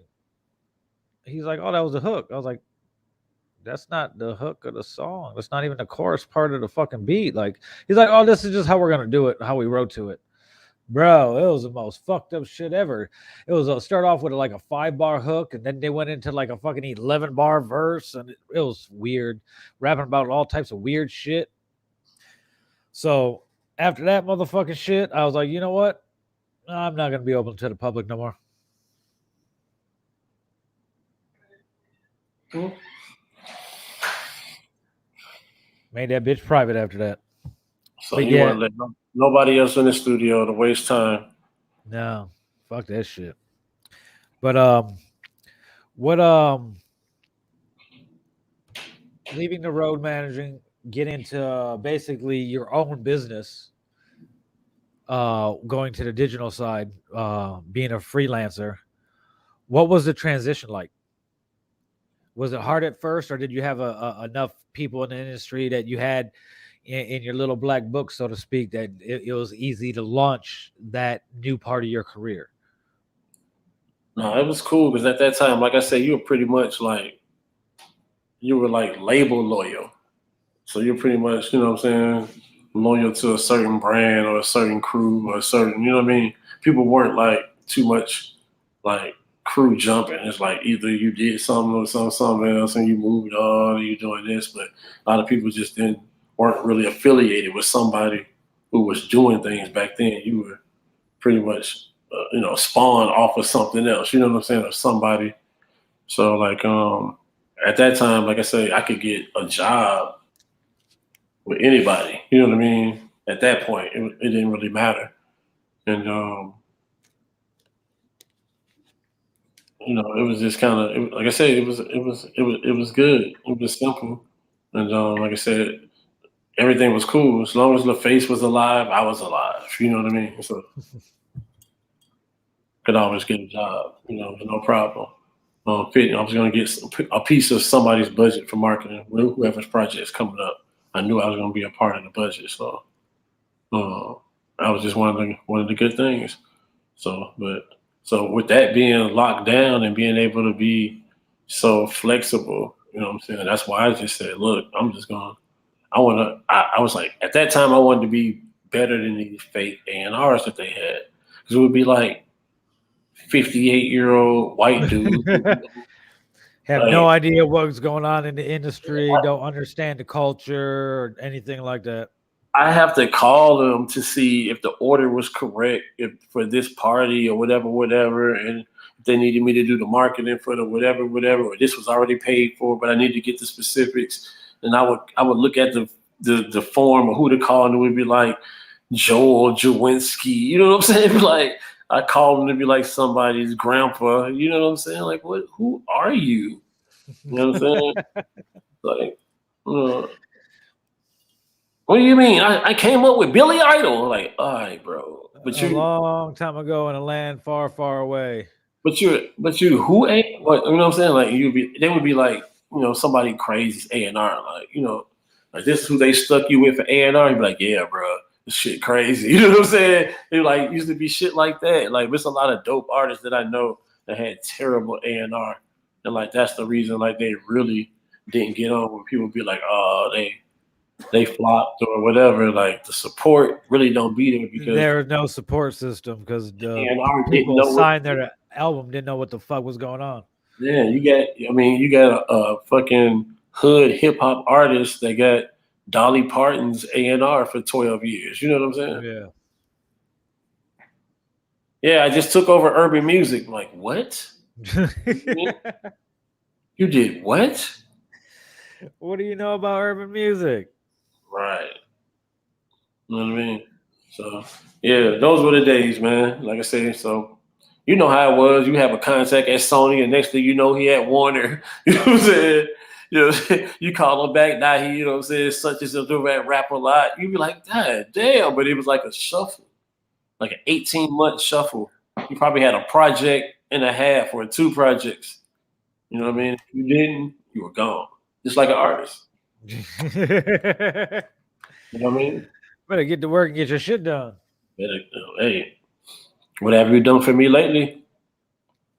That's kind of how it was. But once you had that record of I'm such and such, or I do this, or this who I work with, once you had that resume, you can always move around and get that money or a job. So that was the beauty of it. You know what I mean? So that was the blessing. It's the resume. You know what I mean? So there's not too many people that I pretty much can't just go work for. You know what I mean?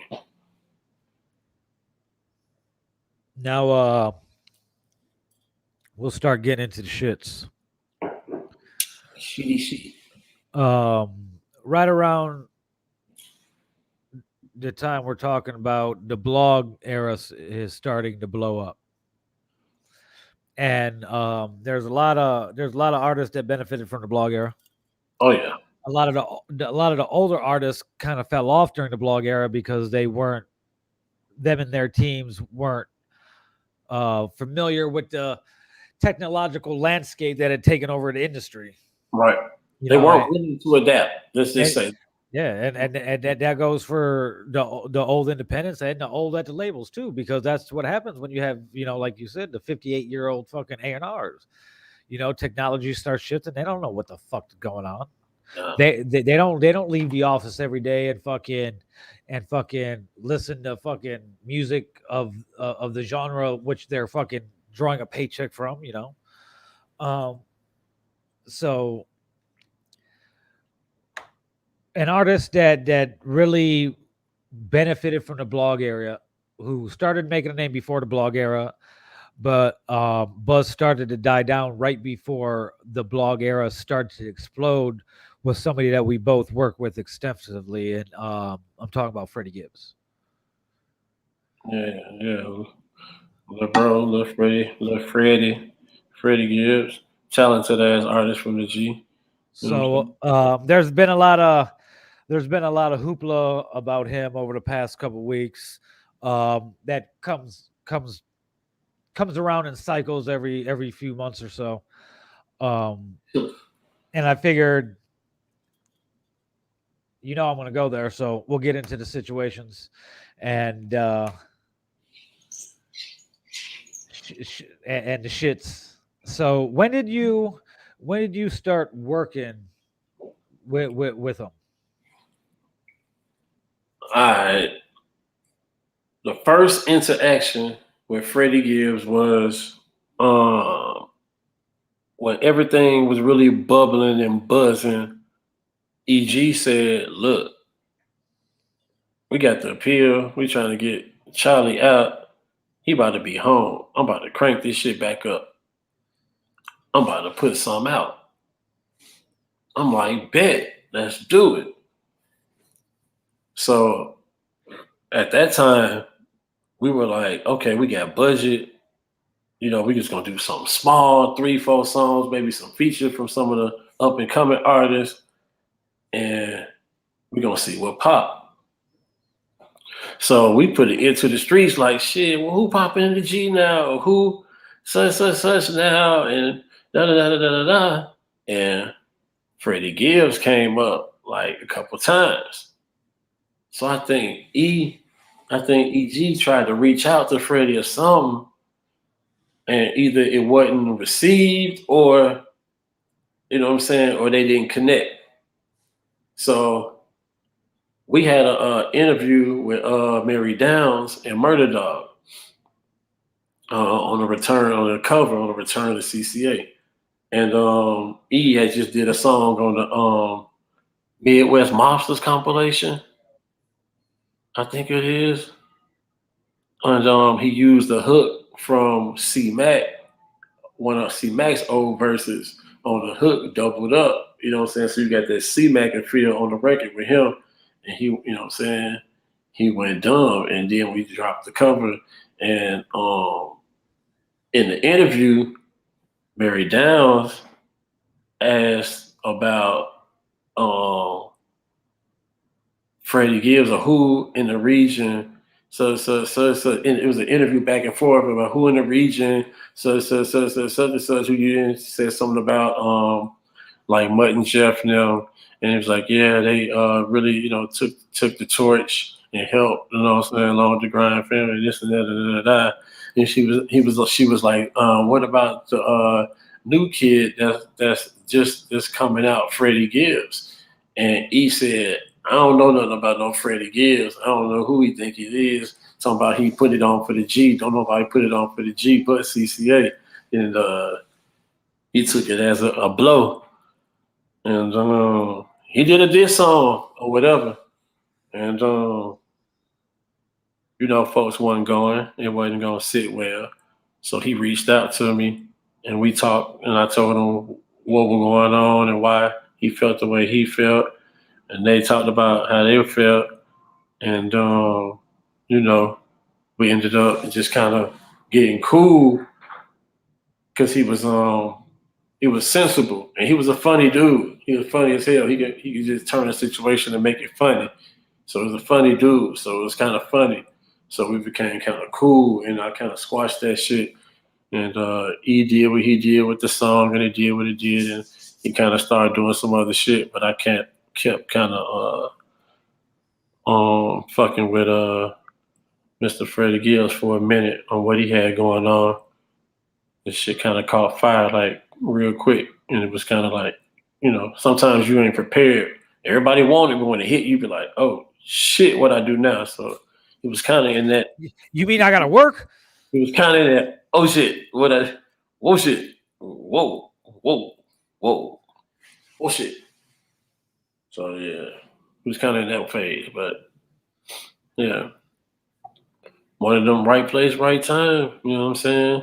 You know, and not taking away nothing from it, but like one of them, it just happened to be dope, and somebody really, like, you know what I'm saying, rumbled up, stumbled up on them, and gave him a chance. And shit, nigga took the ball and ran with this shit and developed. He a developer. You know what I'm saying? He ain't gonna do nothing but get better as long as he alive.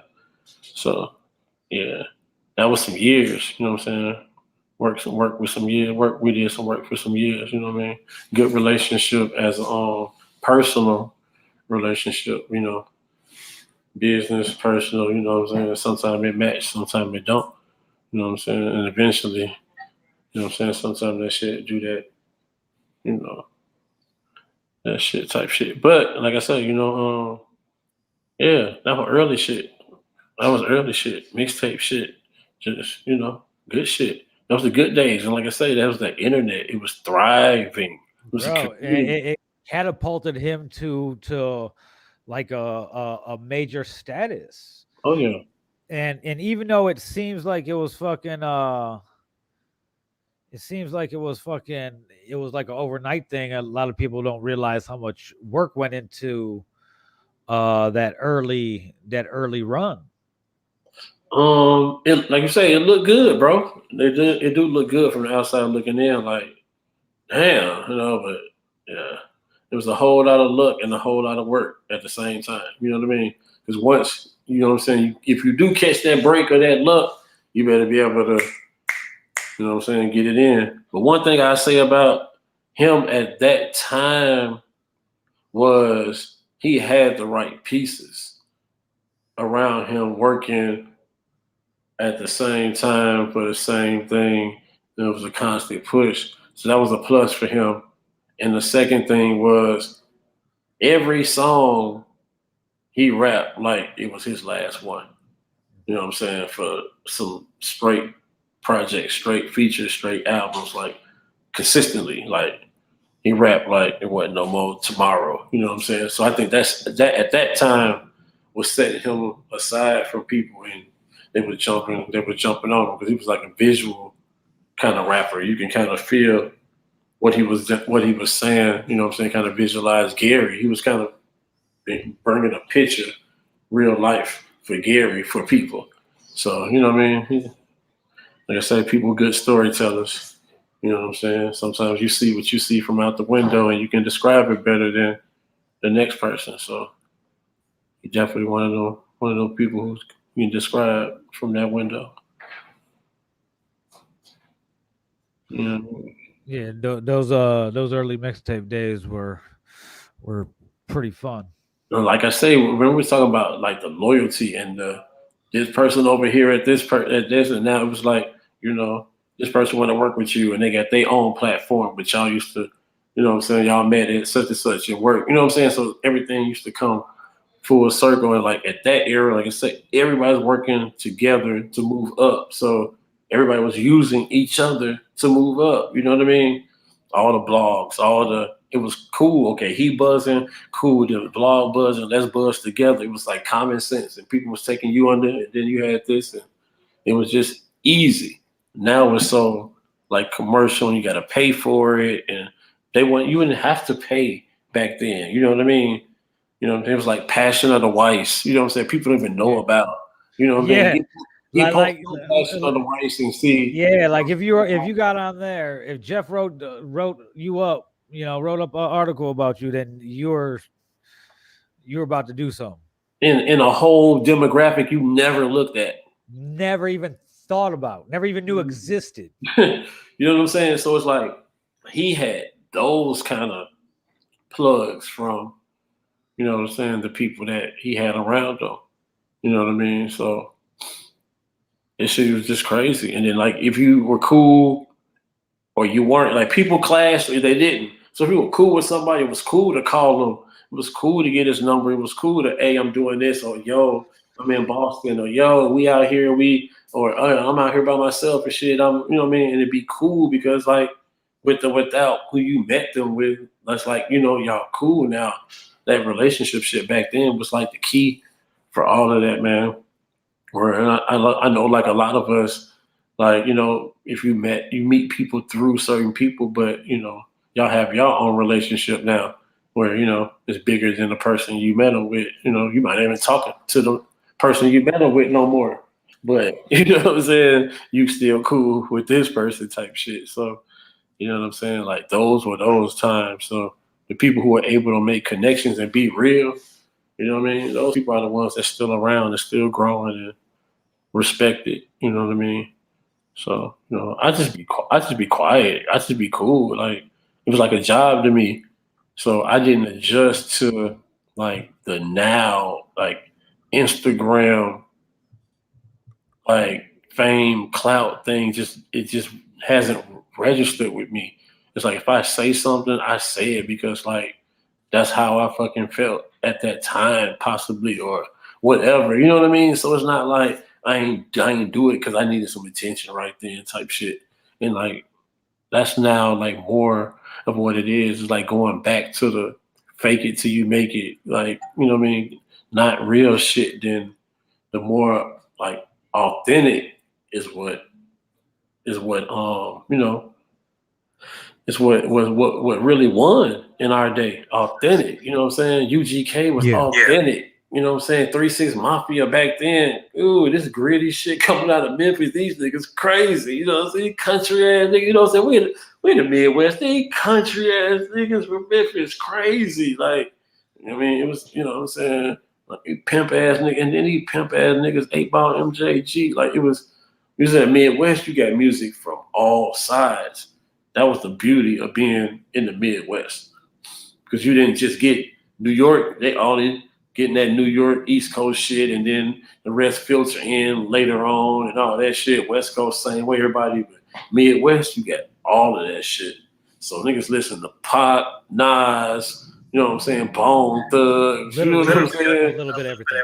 Yeah. So, you know, it was crazy. So like I say, man, but once you in the industry and you moving around and you were a good networker, you know, it was always a good thing for you. You can always survive in any environment because you're going to know somebody somewhere and you're going to always get a job or you can always work. So we can always get somebody to vouch for you. You might walk in the room on some shit, trying to do something, work or move with something, and go in there, and one of they people is you be like, like, you know what I'm saying? Yeah. I see you snort cocaine off a prostitute's ass. Like, I know you're gonna co-sign for me. You know what I'm saying? My nigga. Yeah, you gotta make sure it's good. Right. Yeah. You know what I'm saying? It's type shit. So, like, you know what I mean? Like, those are good days, man. You know, just relationships. Shit's super weird now. It's all like this fake ass world now. It's fake ass. It's just fake as fuck. So it's not the same as it was. Like I said, people aren't even really connected. It's more beef. People more connected by beef than they are by relationships, and that shit crazy. Now, after the mixtape run with Fred, did you have the feeling that he was gonna turn out to be exactly what happened? Yeah. You It was apparent, and only because his situation was, like I said, it was kind of like he was like the poster child for luck in that situation. You know what I mean? The way he got found, the people But that found him, we you were know, talking about that in the green room. Like he literally got $1 million deal from Interscope off a $5 mixtape. Got and, dropped, and then clawed his way back in, and then hit the lottery again by fucking being right at the cusp of the fucking blog era fucking exploding, and he was like the blog's fucking poster child. right, right, right, right, and And then those, but it was, but people, a lot of people don't understand, like either, like, bless you, excuse me, people don't realize like he kept all of that music. all of it. Two and a half years he was shelved with all the major producers. That's Archie grabbed up them hard drives and was like, supposed to be from okay, all the projects. Archie made sure he had the music. bless Oh, thank you, brother. Make sure that, and that was like, whoa, you know what I mean? On a mixtape at that time with that production, Red Spider and everybody that was on that project, it was unheard of. You know what I mean? But it was so much music. It was just release after release. And then more and more of the either brands or producers that were really buzzing at that time, they worked together. Excuse me. And that was like you say, it was the beginning of that blog era. And he was the poster child at that time.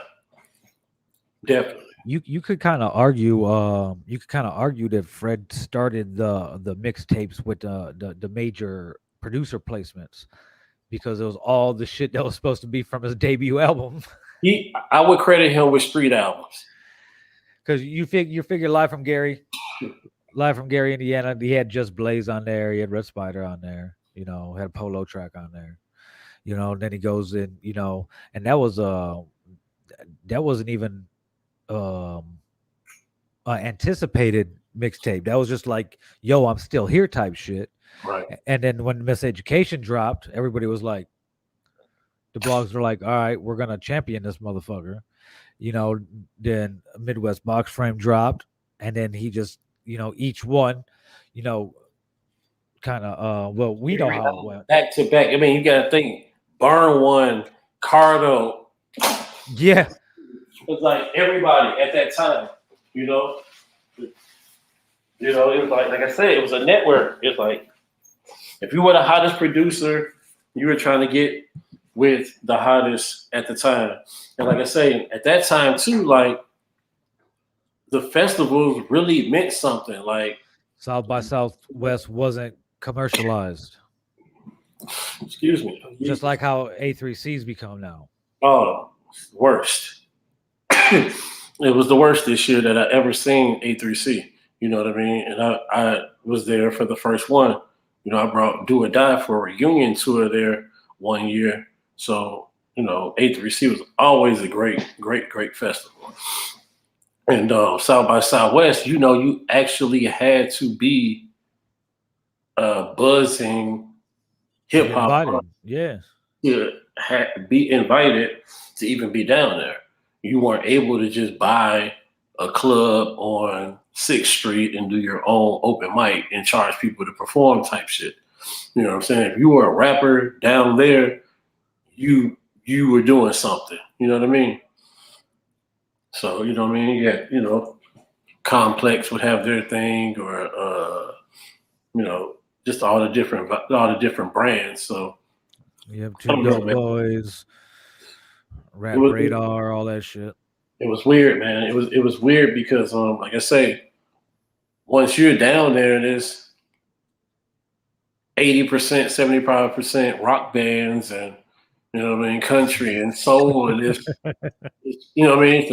every show is the same 5, 6, 7, 8 different, rappers, and then everywhere you go, y'all keep seeing each other. It's like, people end up getting smart. Like, let's do something together. Man, I seen your show. Let's work. And everybody came up together. You got the West Coast on lock. You got the South on lock. You got the Midwest on lock. Everybody was working together. That's how Fred and them did the oil money. They're all at South by Southwest during that year, and they fucking did the video. They got the video shot. That was on the side of that taco spot or whatever they were. I know the taco was good around the corner from there. I remember that. I came fresh off the road straight to the video shoot that year. And that was a good year. That was the year, remember, that was like Kanye had just signed Big Sean.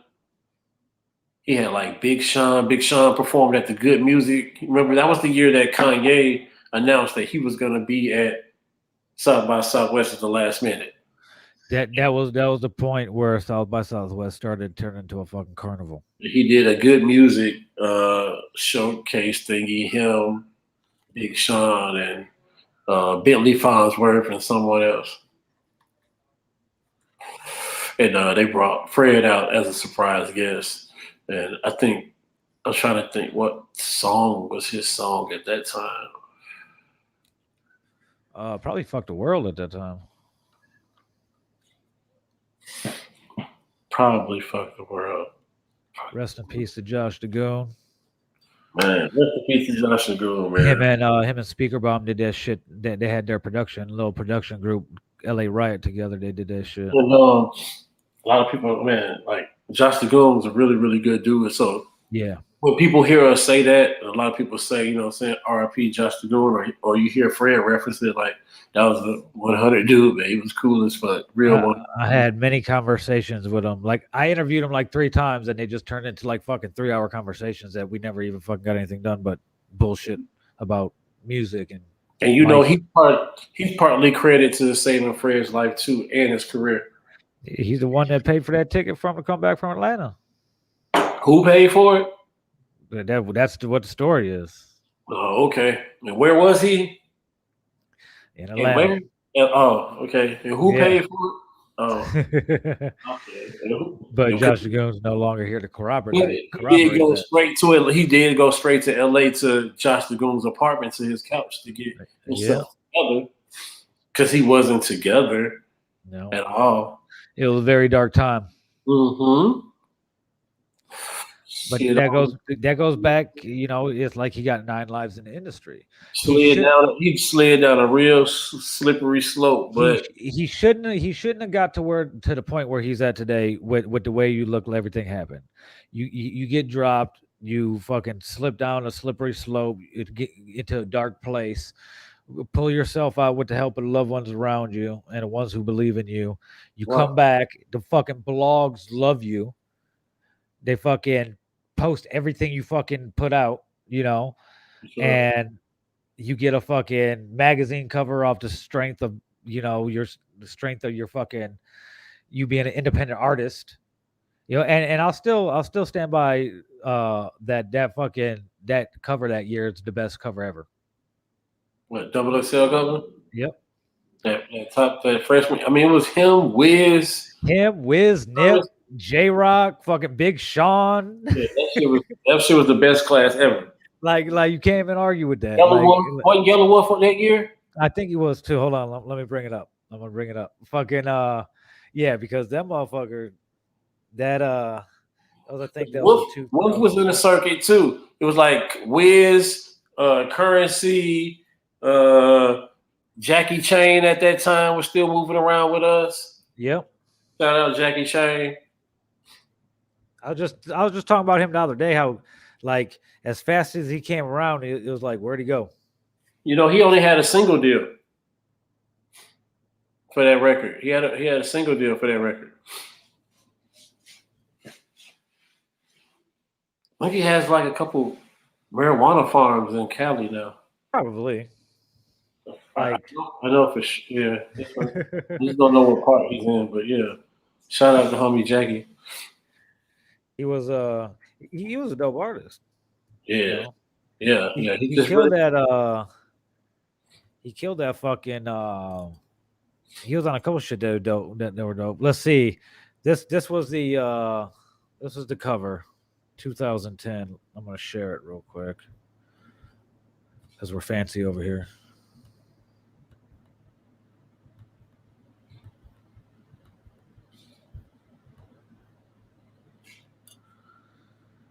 Of course, I pulled up and there's a fucking commercial. All right, it hit you for the ad. There we go. You got J. Cole, Pill, Nipsey Hussle, Wiz Khalifa, OJ Juice Man, Freddie Gibbs, fucking J Rock, Fashawn. Who was those fucking Donis? And just I mean, of course we know what happened to Nip, but if that didn't happen, he was big time. Right. J. Cole, Wiz, Nip, Fred, Right. Big Sean, and you could say J Rock with his last album, the Redemption album. They kind of solidified themselves, especially with fucking J. Cole, Nip, Wiz, and Fred. Right, that was the best cover. Like they kind of set themselves apart from any other cover that came before or after them. Yeah. And going back to what I was saying, but you know, the blogs loved them, championed them, and as the blogs died, he dropped Pinata, and that's when you know the industry started to take notice, and they started putting out all those one-off projects. You know, yeah, the birth of the street album. Yeah, the ESGN album. When he dropped the ESGN album, it was dope. So we dropped it like a week early. We went to it was a fucking suburban full of fucking Gary motherfuckers. It was me, Edge, Sid, Diego, my brother the Critical, all in this motherfucker driving to fucking New York City. Fred was co-headlining. He was one of the headliners at Governor's Ball. Mm-hmm. And it was also, he decided to move up to release ESGN for a week so he could basically do a press run there. I'd never been to New York City. So I was excited to go, even though it was kind of work. While a lot of people would have loved to do the shit that I did the fucking 5.5 days that I was there, I wanted to do some tour shit. Like I want to go to Statue of Liberty and shit, but no, I was like at BET and fucking MTV and fucking at chilling with Elliot Wilson, you know, and B Dot, and that was cool in itself because you know, as Fred was blowing up with the blogs, Villain Radio was blowing up.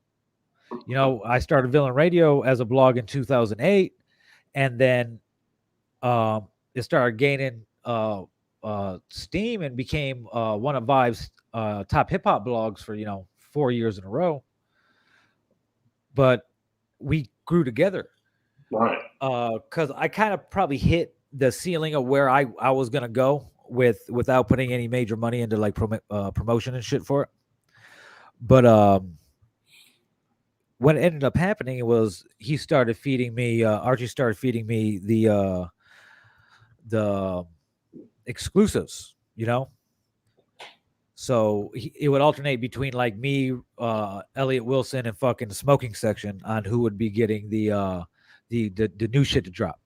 Shout out to smoking section, Nashville's finest. Yeah, John Gotti. Yes, sir.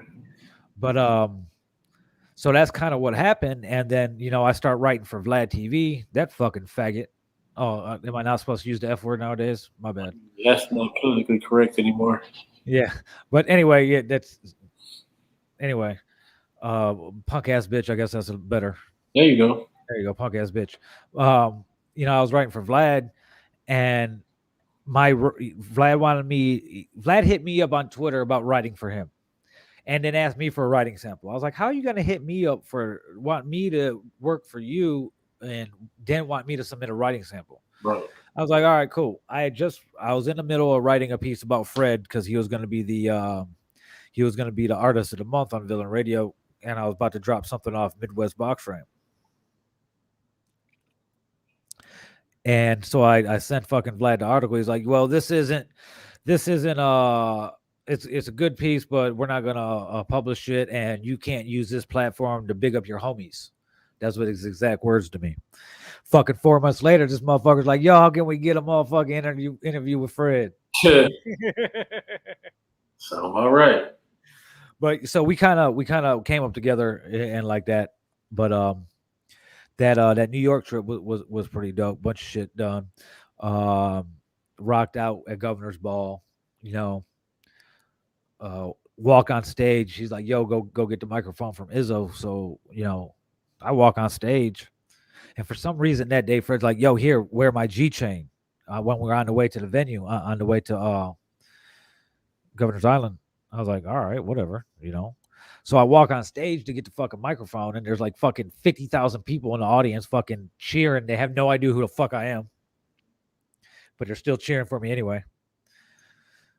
So just that alone, that week alone was like, yeah, this is probably what I could do for the rest of my life. And then that's when I left the blog. I closed Villain Radio down probably 2 months after that, and started basically kind of handling all the Gary shit for straight slamming and shit like that. Yeah. For sure. All right. I already know. I already remember. That shit was it was all fun. It was all fun and games. But It was great. It was great. You know what I mean? It was great times because, like I said, you had no business, and then you know what I mean. You just went out. You had a good time. It was good times, and everybody was loyal, and everybody was what I mean, content with just doing their job, executing their job, and we keep it moving and have a good time. Because what I mean, after we execute, we gonna have a good time. We're gonna smoke, we're gonna drink, we're gonna talk shit, we have a good time. We're gonna do it all over again at the next event. So, like you say, those were the good times because it was easy back then. You know what I mean? Just to do your job. You know what I mean? It was easy. all you had to do. That's it. It was easy. You know what I mean? So, Not rocket science. Those like I said, those early days, man. Those early days were cool though. But I like you said, to answer your question though, I really did see it early. You know what? He has a love hate. There's a love hate relationship against him in the city. There's a lot of the older cats you hate him, or whatever. Most of the older cats. A lot of the younger cats don't understand why that he's still hated. Whatever. A lot of people say he never came back and did anything, even though there's all types of shit that he did that he just didn't advertise. There's a lot of I mean, you knew from the beginning. Like I got like 3 unreleased songs that Josh Dagoon sent me that I actually put out on Indiana Stand Up the Rebirth. I put it out in like 2011. Pearly Gates, Freddie's Dead, and Fuck Rap too. I know for a fact that I was the only one with Pearly Gates and Fred's Dead. So it was you knew from the beginning that he just got better. Every time you seen him, he was a little bit better. Right. And you could see him. You could be in the studio with him till like 1:00 in the morning, and then leave and see him the next day at 3:00 in the afternoon. And he got better every day. I'm saying every time, every rap, every single time, every session. You know what I'm saying that was the key. Every time, like I said, he rapped like it was his last time rapping. Like they said, this one better be better than the last one, or Yeah, or you yeah, you dead. You gonna drop here right now every type time, shit. every time, I used to find myself just shaking my head like, But me and Ed, the reason I asked you is because me and Ed have had this conversation, and of course I asked him too, and he came with the same answer too. It's like you know, you yeah, just had that feeling. There's very few artists that you listen to their music and they give you those chills, right. you know, and it'll be a way he says something, or a way that makes you picture what he's saying or some shit like that. Um, Yeah, he's a visual rapper. That's why I say he's a good storyteller. exactly. That was a long So that was a lost art in this business for a long time, and he just kind of came with boom. Like I say, he brought people to Gary, Indiana, in every rap in his early days when he was really gangster Gibbs. You know what I'm saying? When he was really rapping and talking that shit, like yeah, I mean, he made you visualize what you would think Gary, Indiana was. You know what I mean? um, it was I don't think a lot of artists could have withstanded it like he did. Like you figure signing that first deal in 2005 until he signed with Warner's last year. That's 15 years of steadily fucking going for it.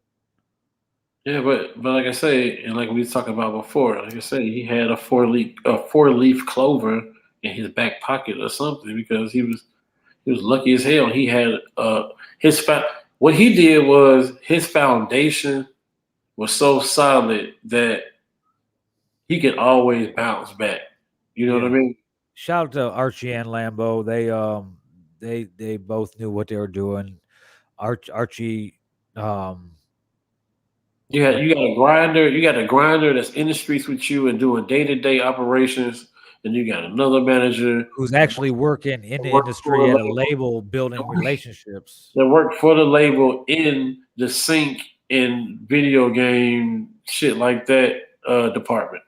So everything come across his desk for you know what I'm saying, like you know what I mean, and you know it was perfect for him. Like you said, he hit when the blogs hit, and he was marketable. He hit at the right time, and And then doing the Mad Lib projects got him in with the that was with his bounce back because it was yeah. like he was kind of lost. He was reaching for shit, and I think he kind of did he do a singing album or some shit. I don't know what he did, like Well, some it wasn't a sing. He sings Freddie. a little bit here. Well, he did that. That was after that was, you know, he had that hiatus because he, you know, the Yeah, incident overseas, right. I and remember that. and But you know, that was like in my eyes, that was like the major thing. I think after that, he felt a certain kind of way when he came back and he came home. I feel like he felt a he almost didn't come back. I mean, yeah, but I think once it happened and he came back, I think he kind of really left his main circle. You know what I'm saying? In my eyes, like for Because sure. I stopped working with him. I started working for him with him like early in after Shadow of a Doubt because I had went to I had moved to San Diego, and I was concentrating on going to law school because I thought fucking I was gonna want to work in the office, but that didn't work out too well. But so after I fucking I left music totally. You know, I was in San Diego. I was fucking working security at a dispensary. I was armed guard at the dispensary, fucking smoking backwoods all day as for and getting paid for it. So like I was cool with not being in music. Like it felt good. Um, I'd get the itch every now and again, or I do a cover for somebody. I'll do some graphics for somebody, or somebody would call me about some consultation. So I'll look over their EPK or whatever like that, or you know, I'll give them an hour. Send me $100. I'll give you an hour. I'll see what you got. And, you know, I can listen to your music for a half hour to give you one hour for another half hour to tell you what the fuck you need to do, shit like that. But for the most part, I was just living life. Right. Um, and then I was kind of worried after that.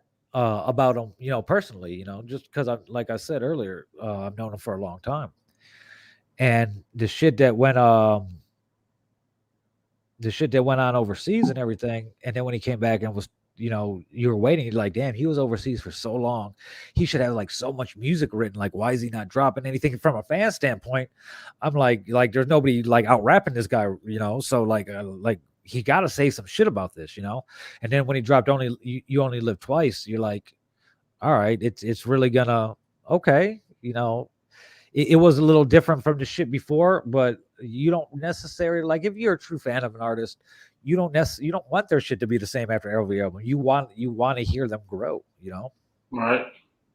So that's when he dropped Freddie, which was weird. I mean, it hit the fucking R&B charts. Even though it wasn't totally singing, but I mean, it's cool when you have a job, or when you're at a level in what you do for a living, that you could do basically whatever the fuck you want. He did it, it was a fucking critical critical success. It was a fucking mainstream success. But he been joking at it for years, though. That's the funny thing about it. So when he finally did it, I just shook my head when I seen it. Cause I was like, that's fucking crazy. Because he always said, you know what I'm saying? I'm gonna sing on y'all ass. You think I'm playing? I'm just gonna turn around. I'm gonna stop rapping. This shit too easy. I'm just gonna sing. Like, man, you can't sing. Shut your ass up. But there's always a lot of commenting on him, back and forth from people in the city, out here and shit like that. Old business associates, and shit like that. But I mean, you could argue, you could hate the man all you want, but I don't think there's been another artist that's been on a run like he has. Nah.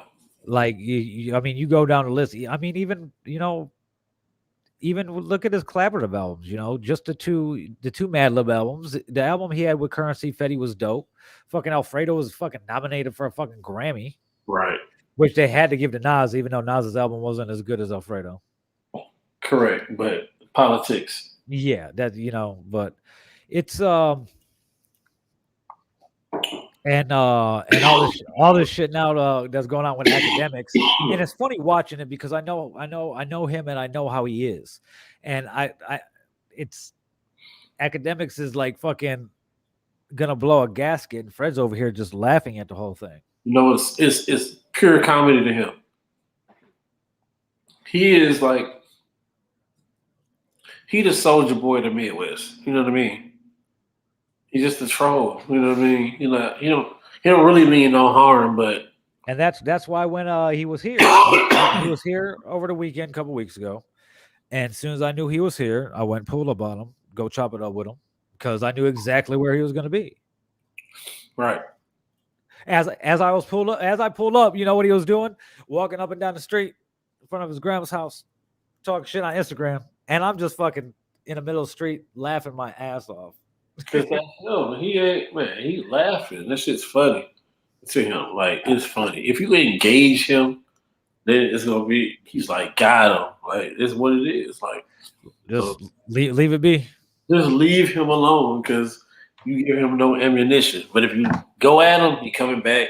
He go. That's just. He don't have nothing else to do. That's what he does. You know what I mean? That's his fucking pastime. He's a fucking troll. You know what I mean? Like I said, he's a funny guy. He's very good at it. Always been a funny ass. You know what I'm saying? I wonder why. Motherfucker.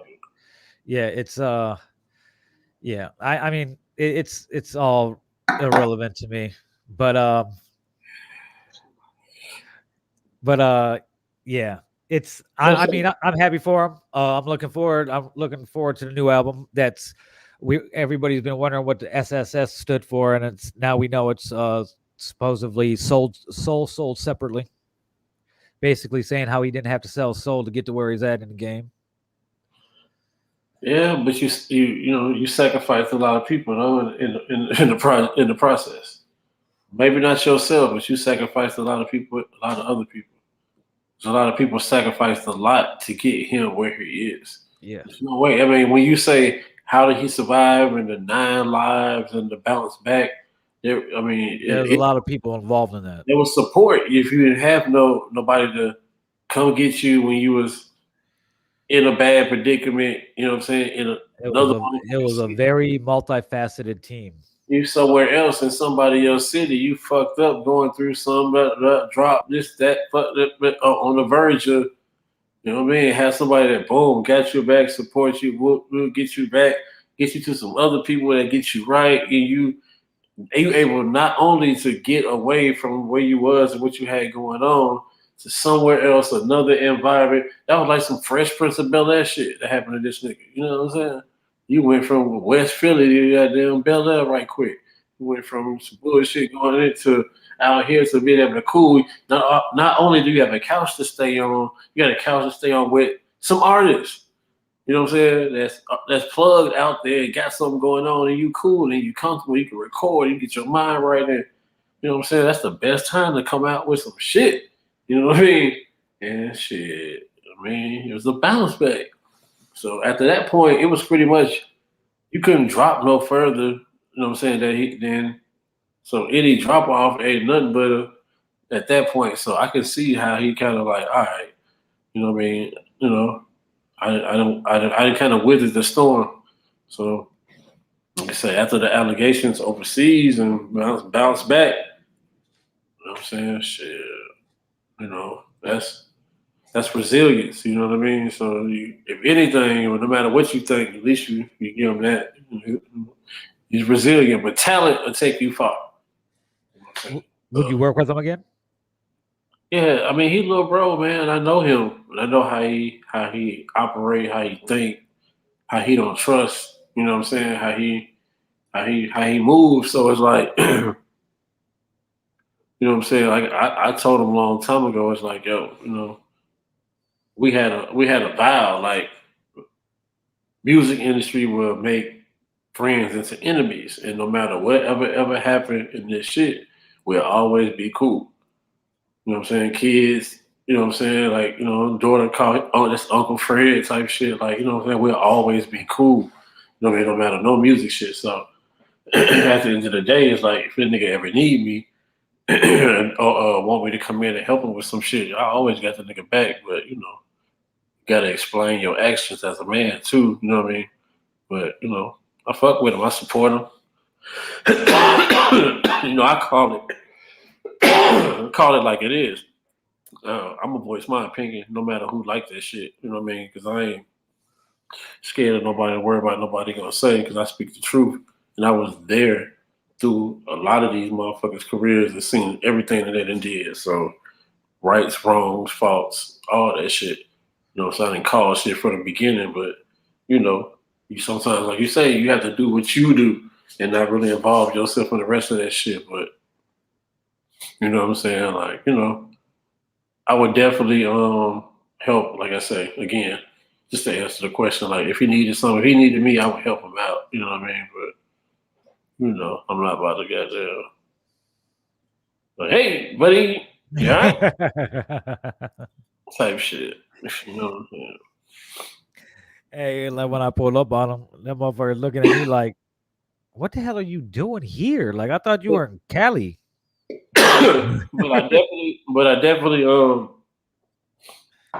definitely text that nigga was like, bro, I like for a nigga that can't go over nowhere and got to move around and be secretive. I said, you show at the Bulls game, nigga behind the bench 2 rows back. I'm gonna sent the goddamn the eyes emoji. I'm like, yeah. Bullshitting, fucking with DeMar after the game, getting his jersey and shit. I'm like, your ass is man, if you don't go somewhere like that shit, all that shit is funny. You know what I'm saying? It's like some Soulja Boy shit. Soulja Boy ain't gonna bust a fucking grape. Speaking of which, that's a man, bro. You've transitioned twice at the perfect time yourself tonight. We might as well do a show together called Trill and Ville. Yes, So fucking speaking of Soulja Boy, what the fuck is wrong with him? And for those who are watching that don't know, it's Trill's worked with Soulja Boy extensively in the past. Yeah, Soulja man. And I want to get down to it if he's still working with him and if he's not, why? I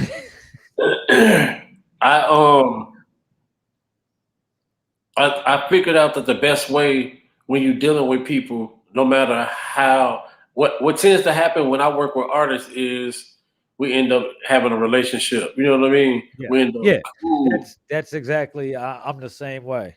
So it'll be like some real cool shit. So that's why it's always easy to just, but it be some cool shit. So when the business is not right, you know what I mean? It just, you know what I mean? Like, we cool. You know what I'm saying? Like, hey, no problem. I can pull up. I can do whatever. But I didn't choose to.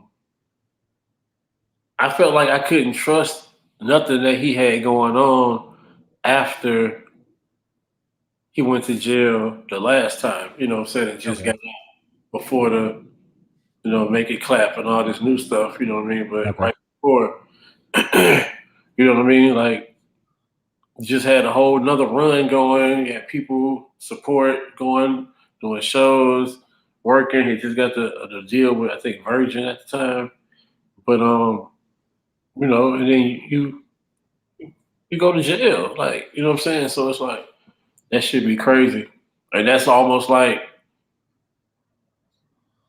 you be feel like you back in the same place. That's like the same shit with like the C.C.A. shit going boom boom boom, and then it's like one day. Not no gradual fall, but just No, one it just it halts to a stop one, instantly. one day, 3 in the afternoon type shit. Like, this was Everything we were planning to do, we can't do right now. like, having a good day. You know what I'm saying? Dancing in the shower, get a phone call. Like, what the fuck? You know what I mean? Type shit. Like, But that's the type of shit I be talking about. Like, So yeah, I think like you say, nigga Bingo, Bingo was out there with me, and Bingo actually was him and his wife was so dope at the merch design that it only made sense to bring them on the team and rock with them. And then, like I say, once you have like a talent, anything like arts kind of thing, you can probably do anything. So they were flying drones and able to do videos and all kind of stuff. So that's again that support when his manager is based out of Memphis. So, he's in LA. So you got a studio session. You want to go to the studio. Who going with you? Now you got a whole. He had a whole team. He had security. He had pretty much a road manager, street team, PR with him, and then he had videographer at all times whenever he moved around. And that's the kind of support that you need when you're doing content, when you're that kind of a figure. You know what I mean? And everywhere you went, and merch. So you had all three things everywhere you went. So it was like it was walking commodity type deal. Um, and like I say, I call him Malibu. That's Malibu Bingo. Malibu Bingo. That's what we call him. When I see him, that's how you walk up on him. If you call him Bingo, if he bingo to you, because he might swing on you. But if you fuck with him, you say Malibu Bingo, and he'll know what's going on. You know what I'm saying? That's how you talk to him. Malibu Bingo. That's my guy. You know what I'm saying?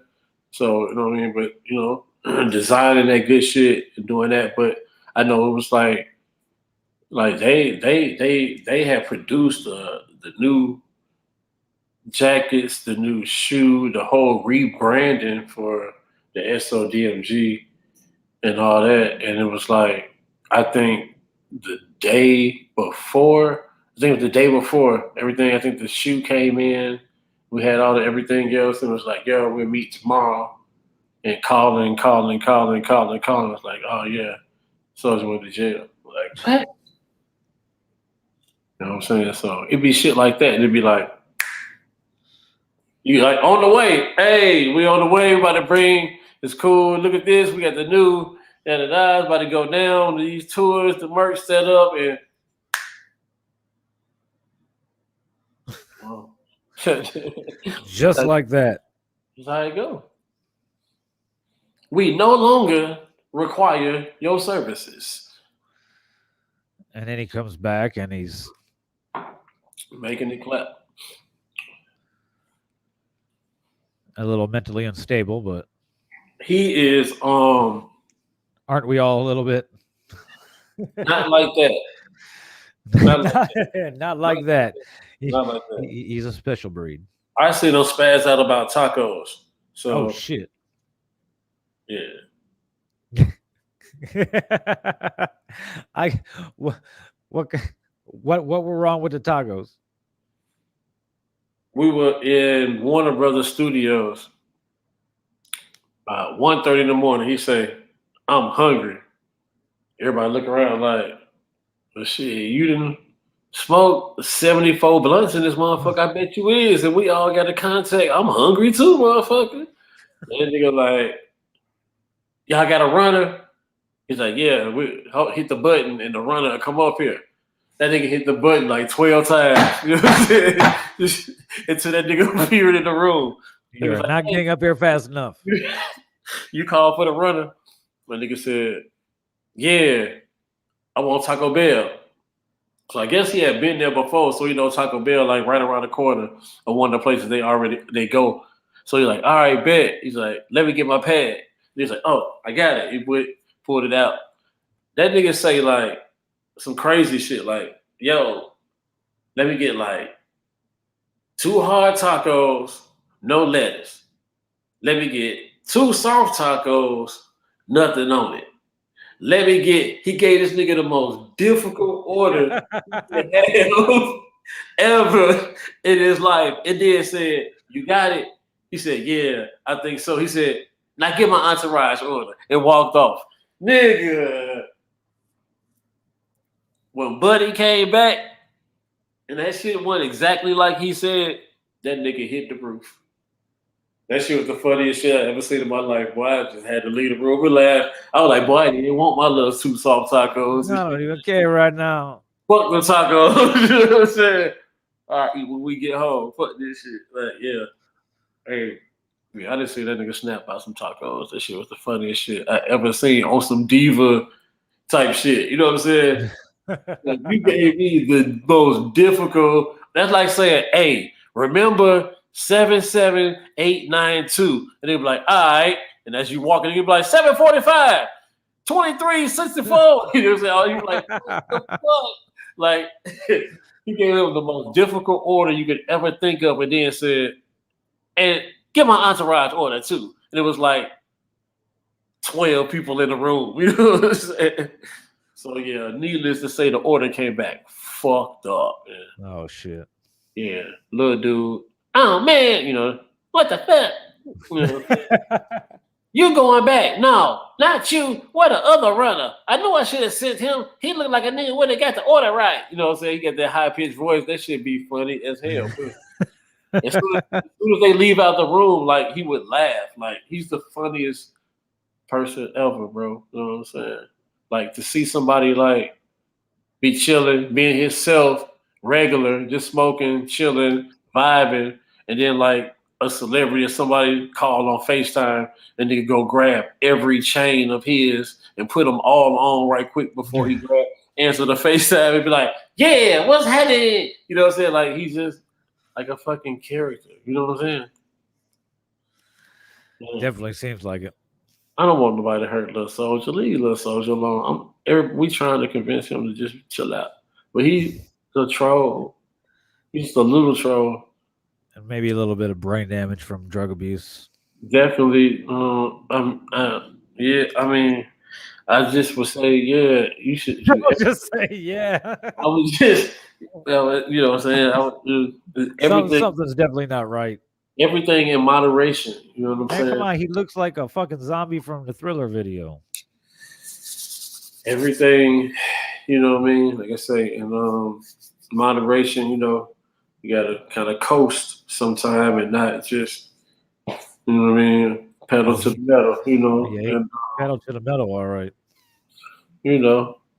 Sometimes people look like that. You see somebody look kind of rough, you're like, they look like they had a hard life. You know what I'm saying? You kind of, be like, how old are you? To be like 20 something. Be like, damn, you young. What happened? You really been a fucked up life. I mean, he been in the music industry since 13. Yeah, he definitely he was definitely ahead of his time. He did it by himself. I But mean, not by himself, but I look at him like I look like initially by the himself, and then with a boost. I look at him like I look at like the '80s child stars. You know, they a lot of them fucking fell into drugs and shit like that. They got all Right. weird and shit. And like I say, you end up knowing people's story and kind of seeing and meeting and knowing what's going on when you inside, and you know what I'm saying. Like you'd be surprised at how many like stars like I know their mama. You know what I'm saying? Because you know the mama come to this show and it's like Trill, make sure my mama's straight and go get her from the door. So you know what I'm saying? Hey, mama, so, you know what I'm saying? It's like I know like everybody mama. You know what I'm saying? Type shit from just being on the road and you know what I mean? Type shit and being like a road man in the road manager role or in that that tour organization lead role. So it just be crazy, bro. So it'd be funny as hell to me. But it be just so many stories, so much shit, bro. Like he goes so long, but Soulja Boy he's just like I said, he's a generally he's a good person, but like I said, he get caught up in the lights and when the camera come on, he instant. I mean, he instant. If anybody, you know what I mean, turn He's that not even camera on, thinking. He's just reacting and saying yeah, shit. yeah, he going.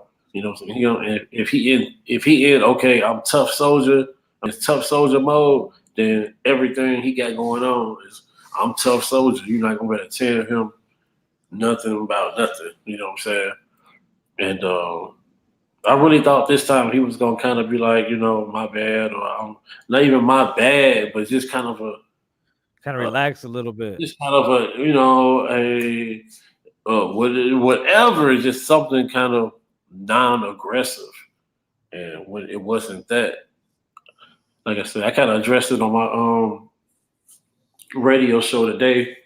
Where I kind of sent them a message, you know what I'm saying, after and told them like, yo, like it's too much stuff and too many people talking, and now you getting into it with trouble, from trouble from duct tape.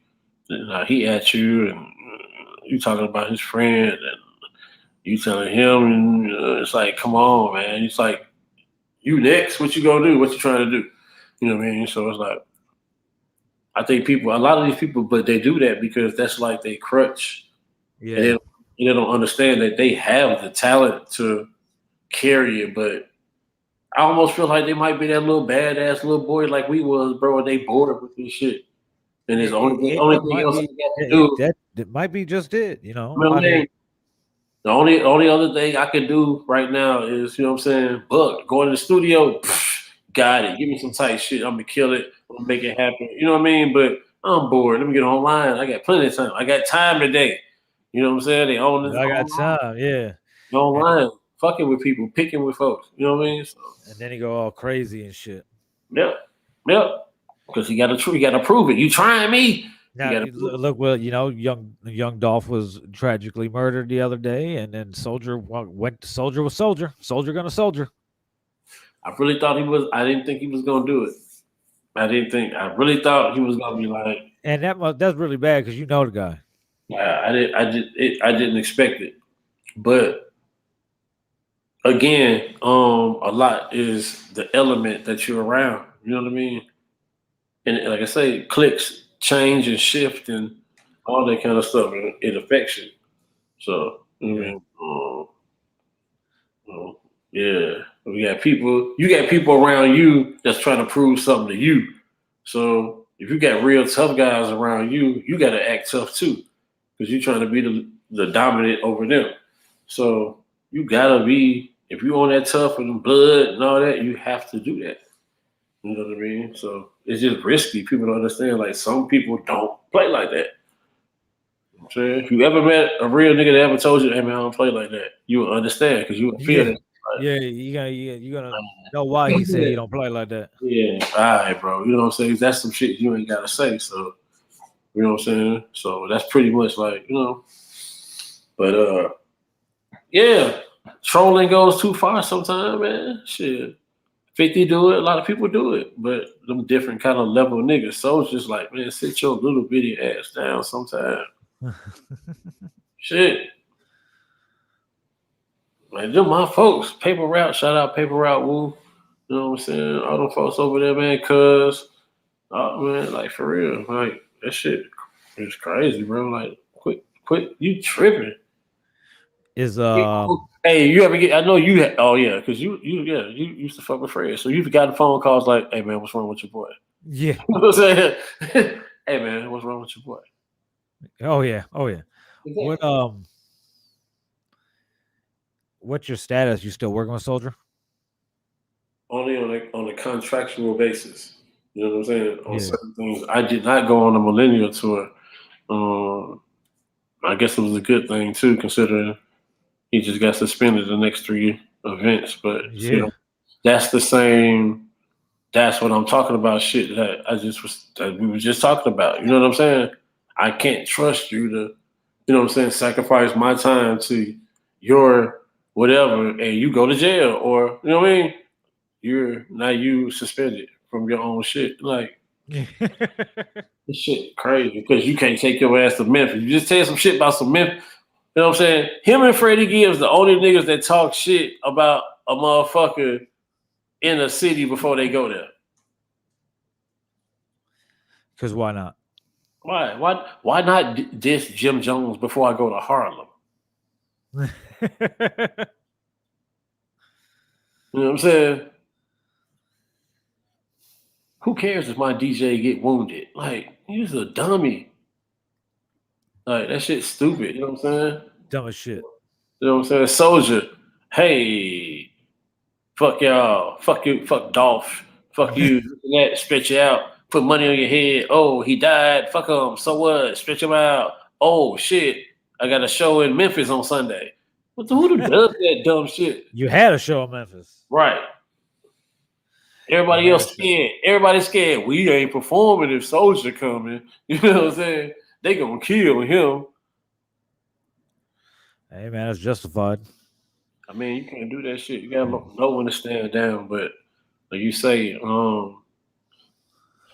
we have to advocate for mental health, and you know what I'm saying. We gotta do whatever we do in moderation, man.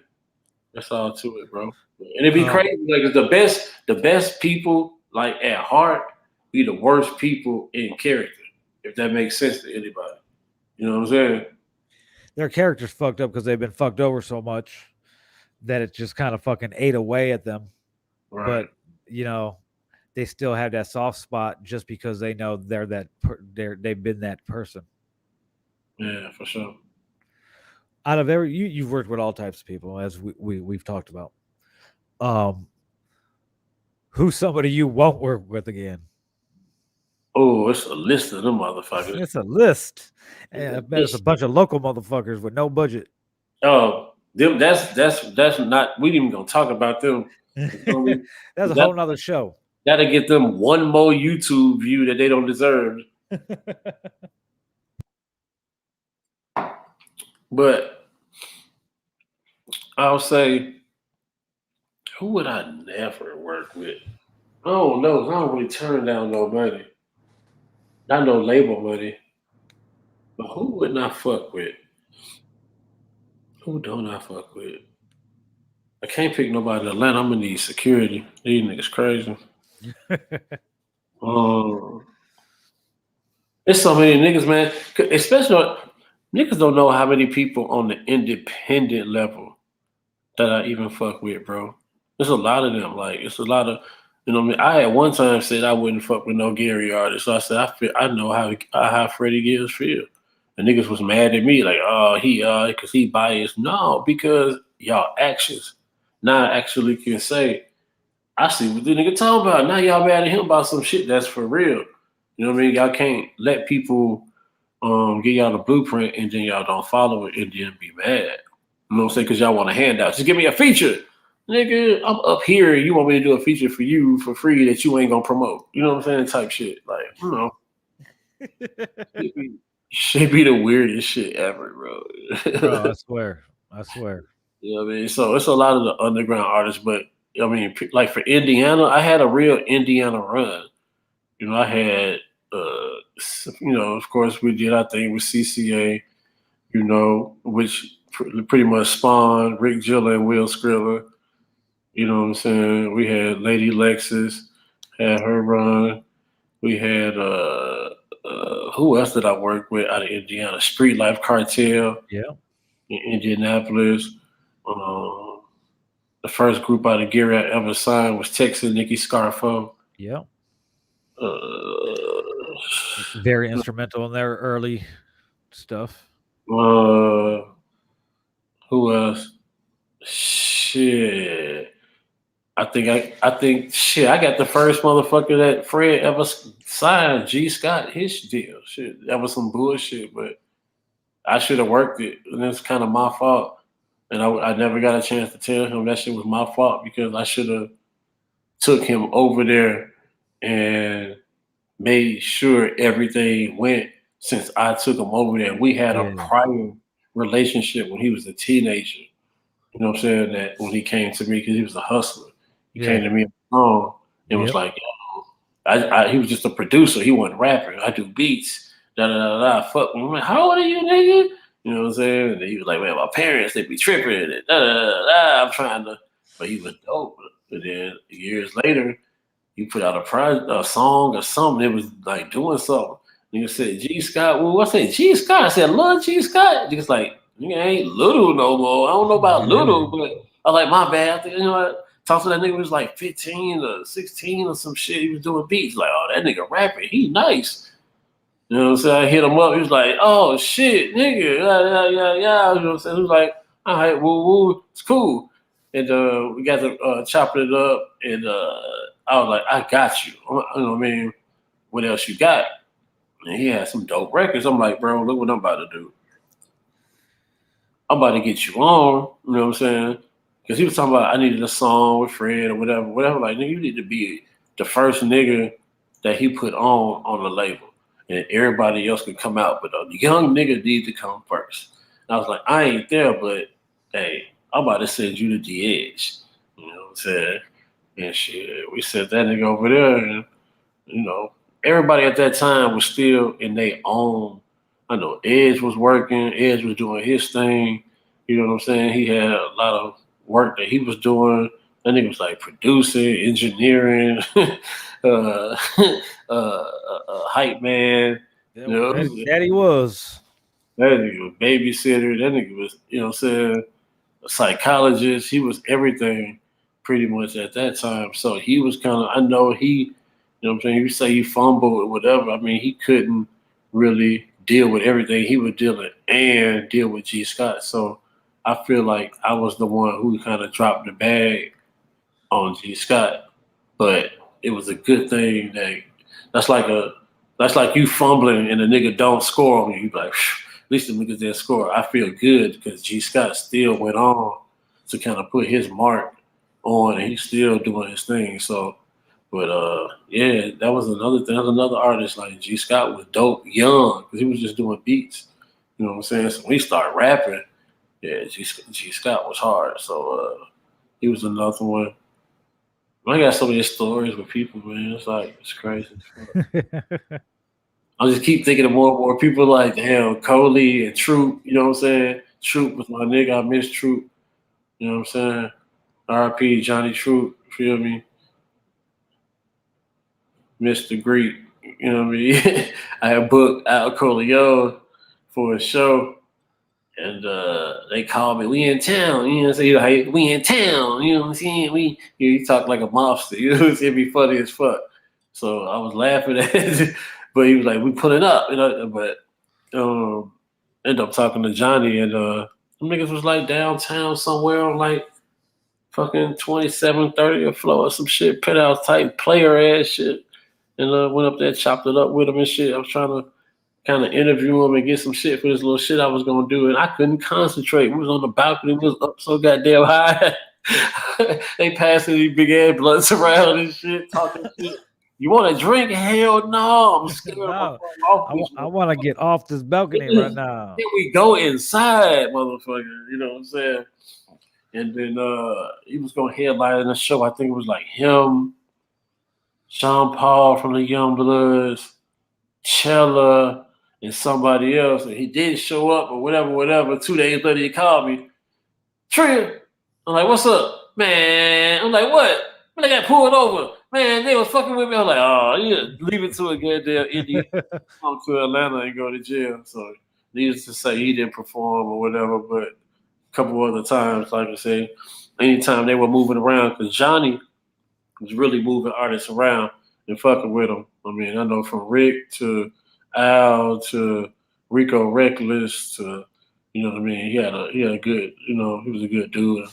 I'm saying, real good dude. But yeah, Cody, like a lot of people, man. But you know what I'm saying, it's like a lot of people that especially out that region that you know, had a chance to work with, develop. You know what I mean, kind of put my imprint on them. But my favorite is Street Life Cartel. I ain't even gonna cap. Everybody can be mad if they want to. They could be mad, but fuck them. Whatever happened to them? Like why didn't? Niggas started going to jail, man. Too many niggas in the group. You know what I'm saying? Like Bone Thugs and Harvard. Niggas get Somebody's always in jail. it went down just like that. I promise you. When they do their story, let them niggas play them niggas because that's how that fuck. That's how that. I mean, but that was probably about my favorite. But the most talented was Texas Nigga Scarfo. Okay.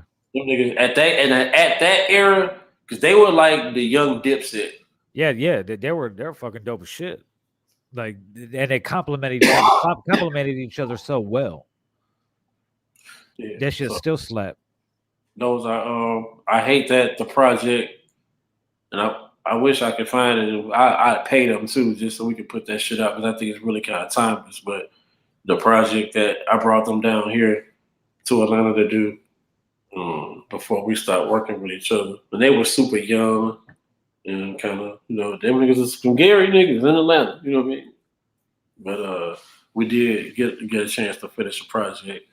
And if anybody got that project, please, I'll pay you. Just let me get a dub of it or something. You ain't gotta send it to me like something. Like but that G.I. to G.A. album, like was real classic. That we got a chance. But there was some dope. Them little niggas was hard.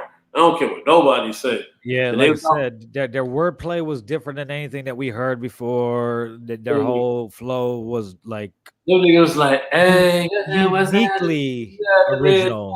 Yeah, them niggas had, like you said, they did a lot of back and forth. Yeah, 2 bar, 3 bar. Yeah, they was boom, the boom, the boom, the boom. And it, hey, they was hard. They was hard. They was hard. That's what I was like, yo, I need more of that and we straight.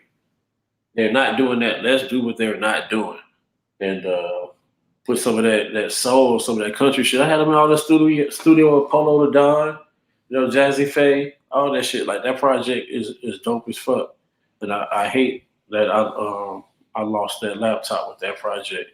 And I had some other shit, some Street Life Cartel shit that was done. Good Doughboy was working on his solo album, and you know, Doe was just, you know, he was hard, you know, out of that Street Life Cartel, you know, he was just one of them. yeah, he definitely set himself apart from the other ones. Yeah, but they were a perfect clash of different motherfuckers. One nigga was like he was smooth talking, like he was a player. You know what I'm saying? Then you had Pooh G, he was just his voice, he was just aggressive. He beat up every track. You know what I mean? You had Hustle was on some finesse and I'm cool. You know Yeah, what I'm saying? Doe just come in just flipping. like a motherfucker. It was like, God, leave, they hard. You know what I'm saying? So a lot of people slept on that album too that I did with them and DJ Dre, Legion of Doom back then. Shout out DJ Dre. I don't know what DJ crew you with now, so my bad. But you was Legion of Doom then, nigga. Shout out DJ Dre though. DJ Dre, HBCU tour. I think it's about to end. They only got a couple little dates left, but shout out to DJ Dre. He been here OG too. Like he runs shit. But yeah, that's a good project. Have you ever heard that project, Bill? Yeah, yeah. They're like one of the only couple Indianapolis artists that we be fucking that we fuck with on IndianaRap.com. Yeah. I still bump that shit to that. Shout out to Skurlock tuning in. Scur. I just told that story too. How they sent your ass to come get me from 95th. You hate this shit. You wouldn't let me go across the street to Maxwell Street and get me no Polish and shit. But I'll let you. You got to get me too, motherfucker. DA's gonna send Skurlock to come get me and shit. But yeah, man. And I got a Skurlock story of us in LA. He's supposed to be the plug. I need to live way out. Was you in Tarzana or some shit? But yeah, man, it was good shit though. But I let a lot of good people leave like Justin. Justin was young then too, but he stayed down. He stayed consistent on what he was doing. He wasn't trying to. I don't think that nigga was trying to rap. That nigga was I'm doing video shit. Yeah, and he get in, and he wasn't. He was a cool cat, real cool cat. Like I said, I know I hit him up when I was in LA. Got me, you know what I'm saying? It got me straight. It was a while back. Ended up taking him to the house. You know what I'm saying? Cool. But yeah, that's my guy right there. Oh, Justin. It was a whole lot of people though. That's like I say, that whole movement of people like spur into other people. You know what I'm saying? Exactly. It just depends on how you connected or what kind of reach you had with that person before. It's like we was cool before you was cool with the other situation I was involved in. You know what I'm saying? So it was almost like, oh, you fucking with Bill too? I bet. Like, all right. You know what I'm saying? Like, okay. Yeah, you straight. Yeah, because I remember when we were at the ghetto video shoot, I left my car at Fred's grandma's and was like, shit, Trill, can I ride with you? And I just rode with you everywhere. We did the video shoot, and then me, you, and Fred and Archie went to Miller Pizza. Right. Shit, I think, are we like back-to-back goddamn cameos in that video? Yep, damn near. Hey, I get random calls, be like, did I just see you in MTV? Was it a Freddie Gibbs video? Yeah. But yeah, I was about to say, I think we like damn near like, or one thing we like back-to-back, like at the end of that video. What have you been working on lately? What's how active are you still in the industry? Are you still full time, or are you kind of like over it like I am? I've been over it, but it's like it's the easiest thing for me just to kind of do and still. If you're gonna do something you love. So it's like if I'm gonna do something else, like I can go work for fucking Amazon warehouse for $22 an hour, but I'm not gonna like that shit. The money might be okay, but I don't want to do that shit. But I know I can make the same money doing what I do already. You know what I mean? That's easy to me. So I mean, and it just be like anytime I be like, all right, I'm about to go be a regular nigga, somebody gonna call like, yo, Trill, I need you. I got this song. What you think? Man, that's hard. I think you got it. Bet. Bro, that happens all the time. That's it. Once you in it, bro. You know what I mean? Like, so. Bro, I was in California living my regular ass life for like 6 years, like 5-6 years, perfectly fucking fine. And then slowly somebody would ask me for something. I'll be like, oh yeah, something little. And then it turned into something a little bit bigger and bigger. Next thing you know, I was flying back here to fucking shoot videos and fucking, I'm like, what the fuck? And now here I am. Friday Night Live, season 2. That's what I'm saying, man. But I like the podcast and these long format shows. Like I'm developing that more. I'm moving more over to the content creation side than the music creation side. The game's changed so drastically from when we first started this that it's an uphill battle. And after, I'm not no spring chicken. I just turned 41 last week. So I don't want to keep on trying to develop new artists. I don't want to take money from artists who don't have a shot and just lie to them just for the money. You know what? That's true though. I mean, it's like it gets old, it gets redundant. And one of my mentors from DC, Eddie Kane, He was like, "Yo, bro, I commend you." I was like, "What you talking about?" He's like, "You like one of the only cats that's still doing it, Slim." I said, "What you talking about?" Fucking with the indie artists. You know what I'm saying? Like, I was like, "Hey man, like somebody got to be the one to be like, yo, you know what I mean? I got you. I see what you're doing wrong."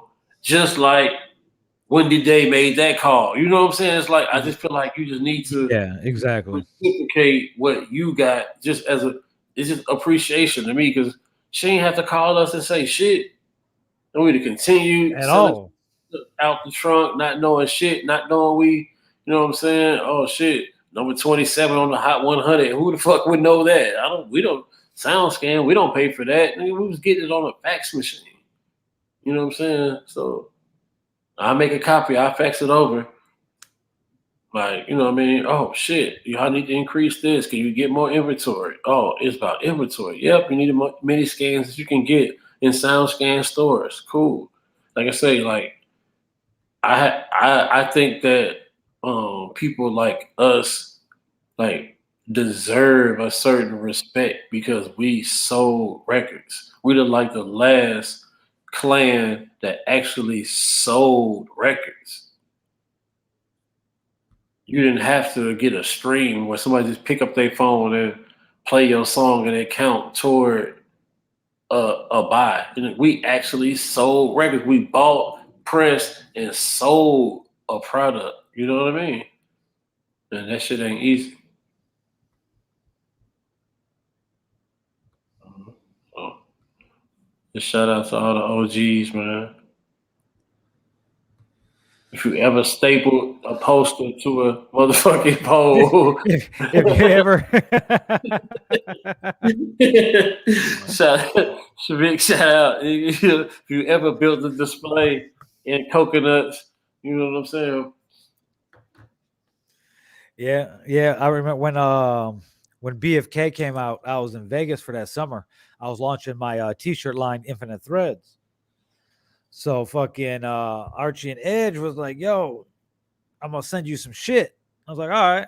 Sent me two big ass boxes of fucking posters and shirts and everything. I was just around Vegas. I hit like every smoke shop in Vegas and put posters up in fucking Vegas and shit like that. Hey, you know what it was called for us though on the road when I was doing this shit for So Def, and I got it. I got it from on being on the road when we went and did our run when I did with C.C.A. But it was called Red Light. At every red light, the door of the van slide open, and you know what I'm Get to saying. work. Get to work. You on this side, you on this side. You better get back in the car before it turn green. You know what I'm saying? Get to work. Put those And it was posters up. fun. You know what I'm saying? You get fucked with you get fucked with the police sometime, but boom, I think I got 3 posters up before the guy. You know what I mean? It was cool. And boom, boom, boom. Before you know it, you done rolled through that city and tagged that motherfucker up.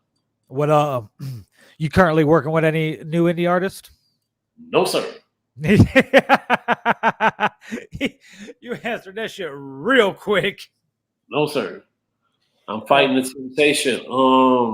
What I are you feel doing these days?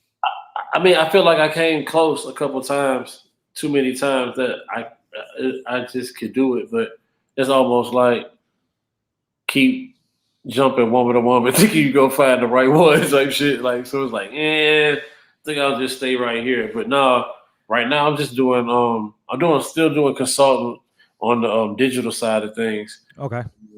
I can't do any. I'm not gonna say I can't, but I choose not to do any kind of road management at this time. It's just not. I think I've outgrown it. You know what I mean?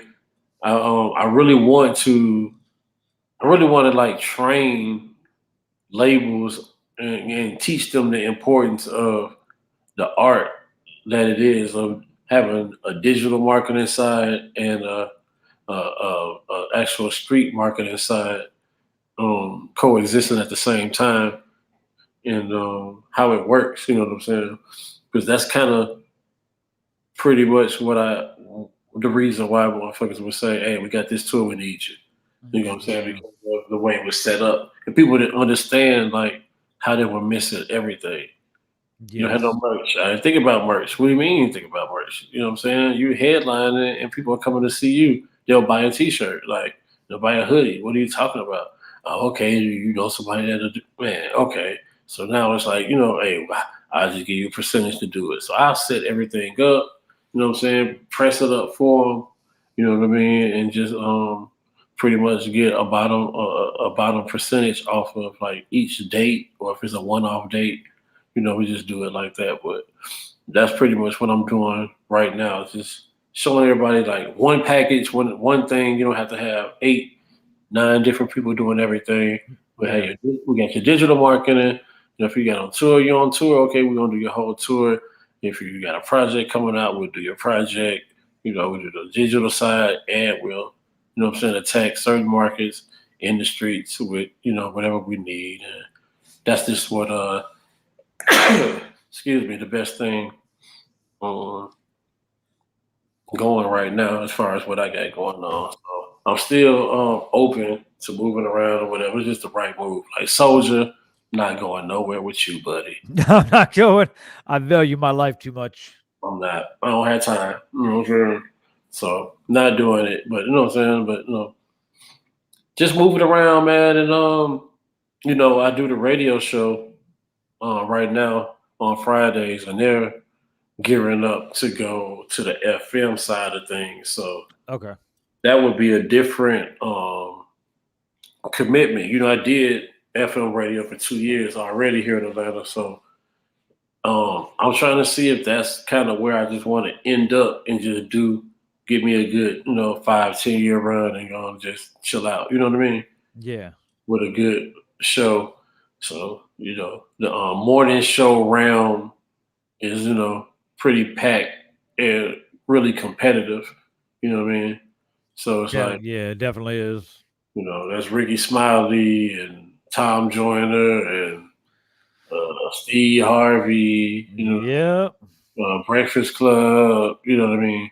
Ebro in So, the morning. Oh yeah, all that. so right now I have a 2 hour show. So instead of a 10 to 2 slot, I'm doing 11 to 1. Okay. And once we transition fully over to FM, I think I'm just gonna do the 10 to 2 slot, Okay. which I ain't gotta worry about nobody but Tigger, and Tigger don't want these kind of problems. You know what I'm saying? I'd be super lit, you know what I'm saying? And you know, we had good independent hits, you know what I'm saying? We talk about what's going on, we talk about what people don't want to talk about, and I don't know. I'm back another time on this whole radio show thing. So I'm just gonna see how it goes. This might, like I said, it might be what I just had me a quick little run. Tom Joyner, he 84 years old. He still got a morning. Yeah, they're getting a little old, so Yeah, you know what I'm saying. So I think, I don't know if I want to step it, but all of them too. Ricky Smiley, Steve Harvey, they all kind of. There's no really but Breakfast Club. If you ever listen to a Breakfast Club morning show, that shit is really slick boring. yeah, all depends on their guest. No, their actual morning show Oh yeah. on the radio, Yeah. not their podcast. Yeah. Totally two totally different things. Right, the morning show. Yeah, Yeah. that people syndicate in the morning. Yep. This shit's trash. You know what I'm saying? So it's like, trying to figure it out. I'm trying to figure it out. But I think that I'm just thinking about some new shit, you know what I'm saying? We trying to hit 100,000 listeners. I think I showed this morning did like 83K. So just trying to Okay. build it up.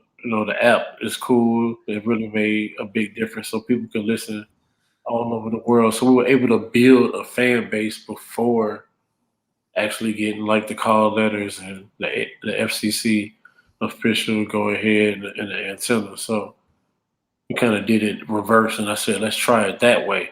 Everybody does it the other way. A new radio station comes on, has no personalities, and it's just straight music until you start getting sponsors. Then once you get much money up to get one show, you got a show, and then you keep going. But so we decided to do it the opposite way, and and mess with.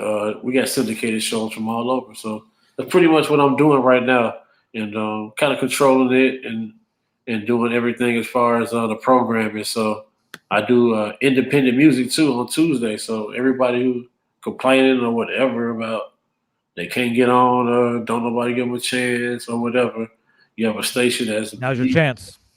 yeah, you got a BDS station, it's registered, it's all that. So just Okay. digital radio tracker, all that shit. Just send the shit in Tuesdays, play that shit, all that shit, man. That's just what I'm doing. I'm still fucking giving back and shit. Ain't that Yeah. a bitch? You said that shit. I'm done with that shit, but I'm still, Yeah. giving back in a way. You know what I mean? But we're gonna see what this radio shit start out and look like. If I fuck around and really get it, and I be syndicating the shot, you know what I'm saying? Something like on Power or something, should be dope. I don't know who y'all got fitted to out that way, but yeah. Music accomplishments, long storied career, moving into radio, moving back into radio land. All that aside, you've also become quite the good little investor. Yeah. And During the pandemic, I was like, shit, I got this money. I keep looking at this money.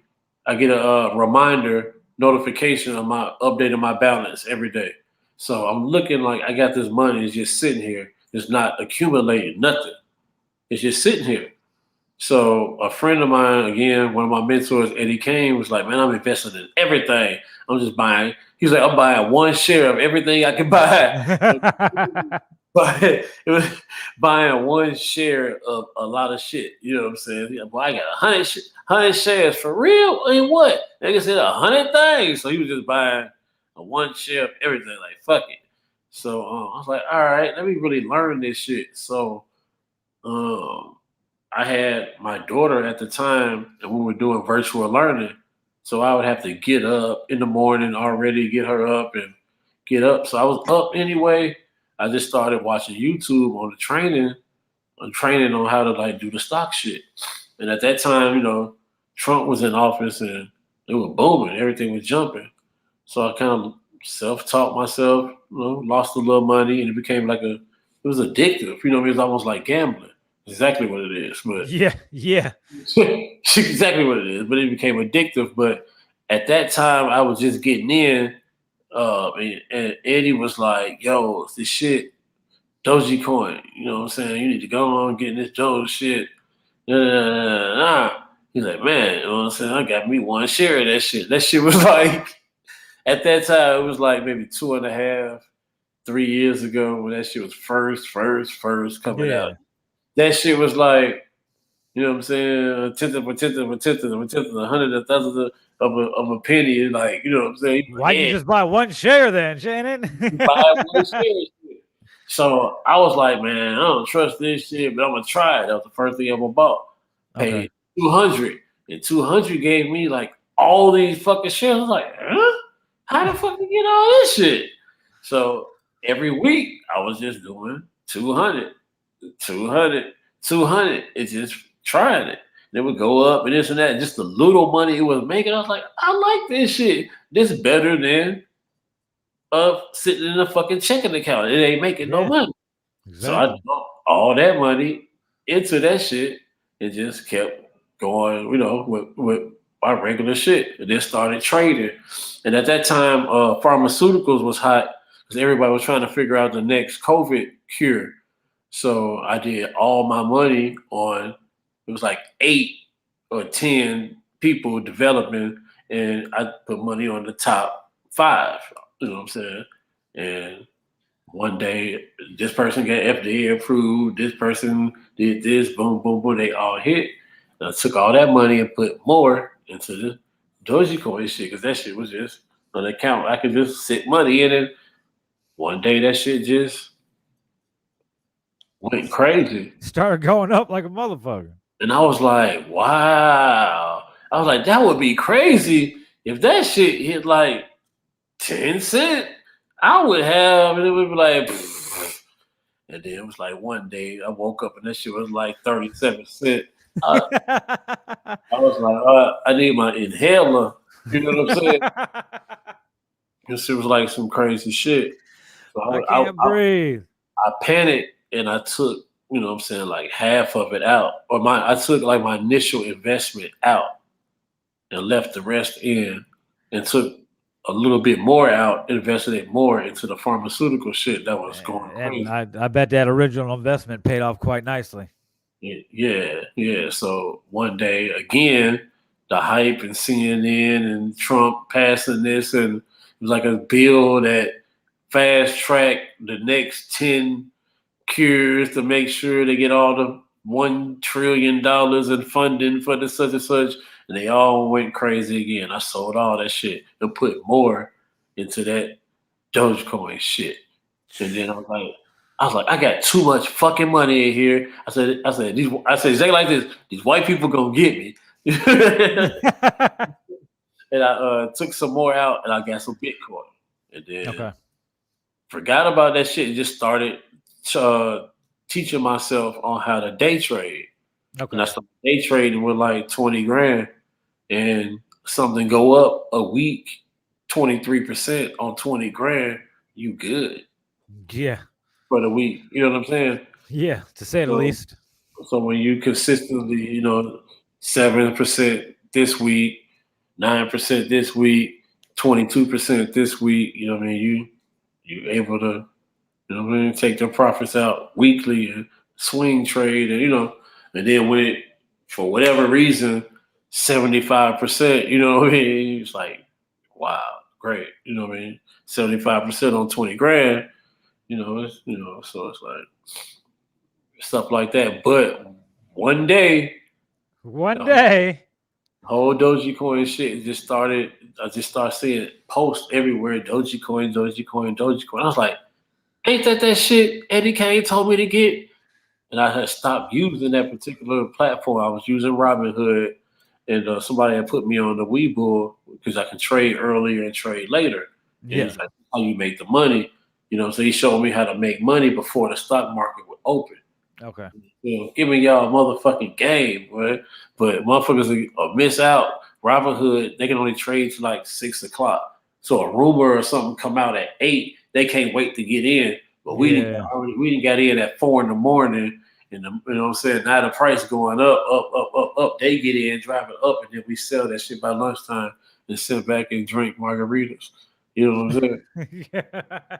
So I kind of learned how they was doing it, and the more shares, the better, and how to really swing it on the news and what's going on, and anticipate when earnings come out and shit like that. But in the midst of doing good, so I'm still watching this shit, all the craze with Dogecoin and all this shit, and one day this shit just looked like it wouldn't stop. It just kept going and going, going and going and going.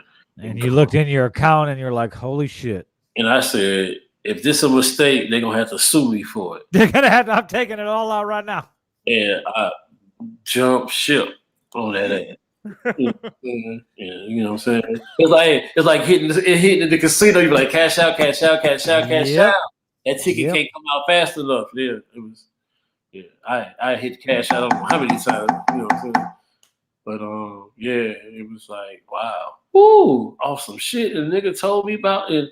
I told him I got you. Like whatever you need. I got you.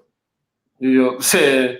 Let your boy know. Because I would have never even thought about investing. I was chilling. I was comfortable. Yeah. I was a house dad. You know what I'm saying? I was chilling. I'm doing virtual learning every day with a 6-year-old. So it was like, I'm cool. Yeah, I got into it. I run all my business shit through Cash App. So, I would just be like, what I would do is like everything I would round up and put that extra into like Bitcoin or some other stock or some shit like that, right? Right. And then I was reading this article during the pandemic about fucking Aurora Cannabis, about how fucking they're going to be the only cannabis company that Canada would allow to continue to operate during the pandemic because everything else was going to have to be shut down. Right. So when they said that, I was like, well, let me see if they're selling this on fucking Cash App. So I go on Cash App, and sure as shit, it's on there, and it was low as fuck. Yep. I probably spent like $2,200 on it, and literally like a fucking month and a half later, I cashed out for like probably like 20. It was like 26 and some change. I was like, but see, I got out. I got out right before the split. Right. So you did. Oh yeah. Yeah. See, most people don't understand everything enough. You So don't know. If you don't know, somebody has to get caught. yeah, Somebody gonna eat. Somebody gonna get caught. You know what I mean? it definitely wasn't me. I got out at the right time. Like I think I probably missed out on probably 22 to 28 grand where I jumped out at when I just was like, this shit is something. Hell Yeah, no. yeah, but Nah. what you did get out of it was enough to be like, yeah, I don't really care about that 20 grand. I was like, nah. I was like, but if you did, well, whoever stayed in, y'all nigga had monkey nuts. But I can't. Don't me the money. I need to see this shit. The transfer, Yeah, exactly. I want this shit in my transfer, yeah. cash out and transfer. And shit. Yeah.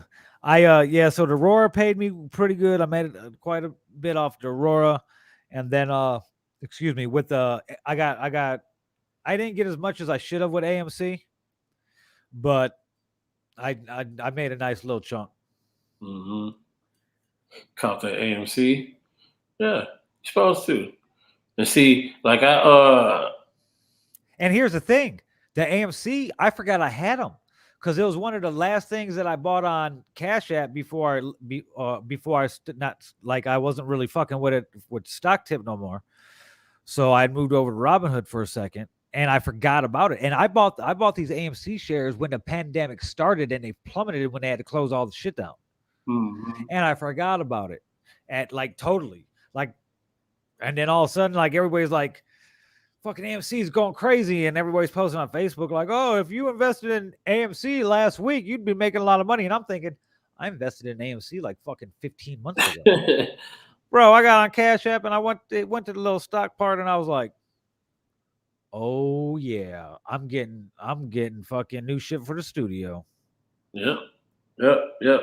So you say self-taught, figured it out, ups and downs, a lot of downs at the beginning, taking chances. And what I was doing was when it would peak, I didn't know, like, I didn't understand, like, what goes up is going to come down. You know what I mean? So I would stay in instead of when time to cash out, get your money. I'm like, oh, it got to keep going.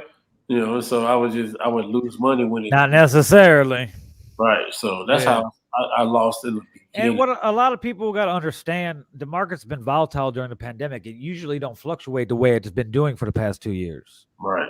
It's usually a long-term thing. Like how long did you have the money wrapped up in Dogecoin? Right at 2 years when it popped. Yeah. See, most people like the stock game, unless you're, shout out to King Illy. He's really into the day trading and shit like that. I want to create some time so I could learn all this shit myself. I mean, with Dogecoin, I had like 523,000 coins, and I sold at like, I think it was 68 cents. Oh shit. Yeah, you did good. I was like, I'm gonna hold to $1. I'm gonna hold to $1. I'm gonna hold to $1.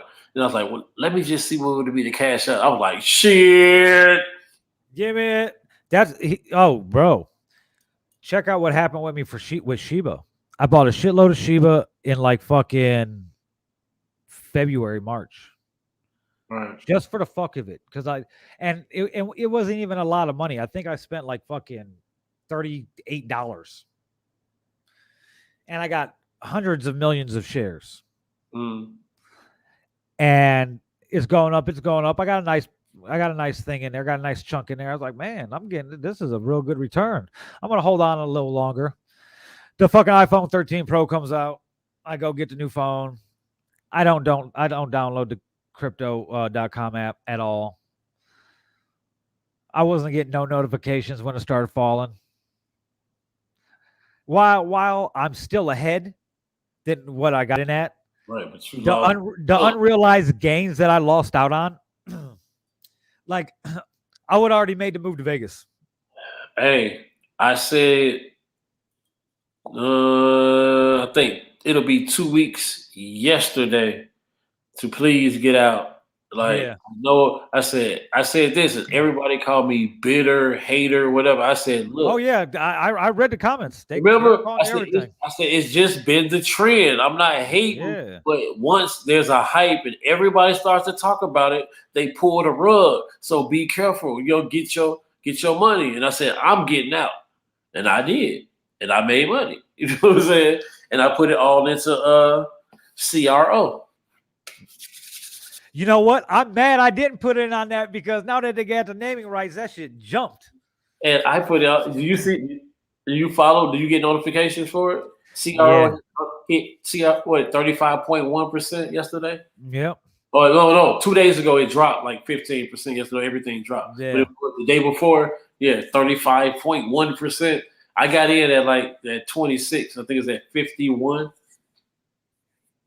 Yeah, I got everything on coins now. I'm about to tear their ass up when the metaverse hit. Oh yeah. It's it. I'm gonna say like I think that might be where I'm gonna be like, you know what? I don't want to do anything. Like I said, I'm about to move to Vegas, bro. So, Yeah, like I'm trying to be there. I'm trying to get to be in Vegas full time by the end of the year. you know, I found a great. And now that I walked outside fucking yesterday night, I was like fucking real feel like 17 degrees. I'm ready to go now. Yeah, yeah, man. It's time to develop something somewhere else. I think. I did the Midwest. I did Atlanta. I think I need to try to do something maybe West Coast. Vegas. Vegas got a nice scene. They need somebody out there that can push them. Yeah, it's starting finally to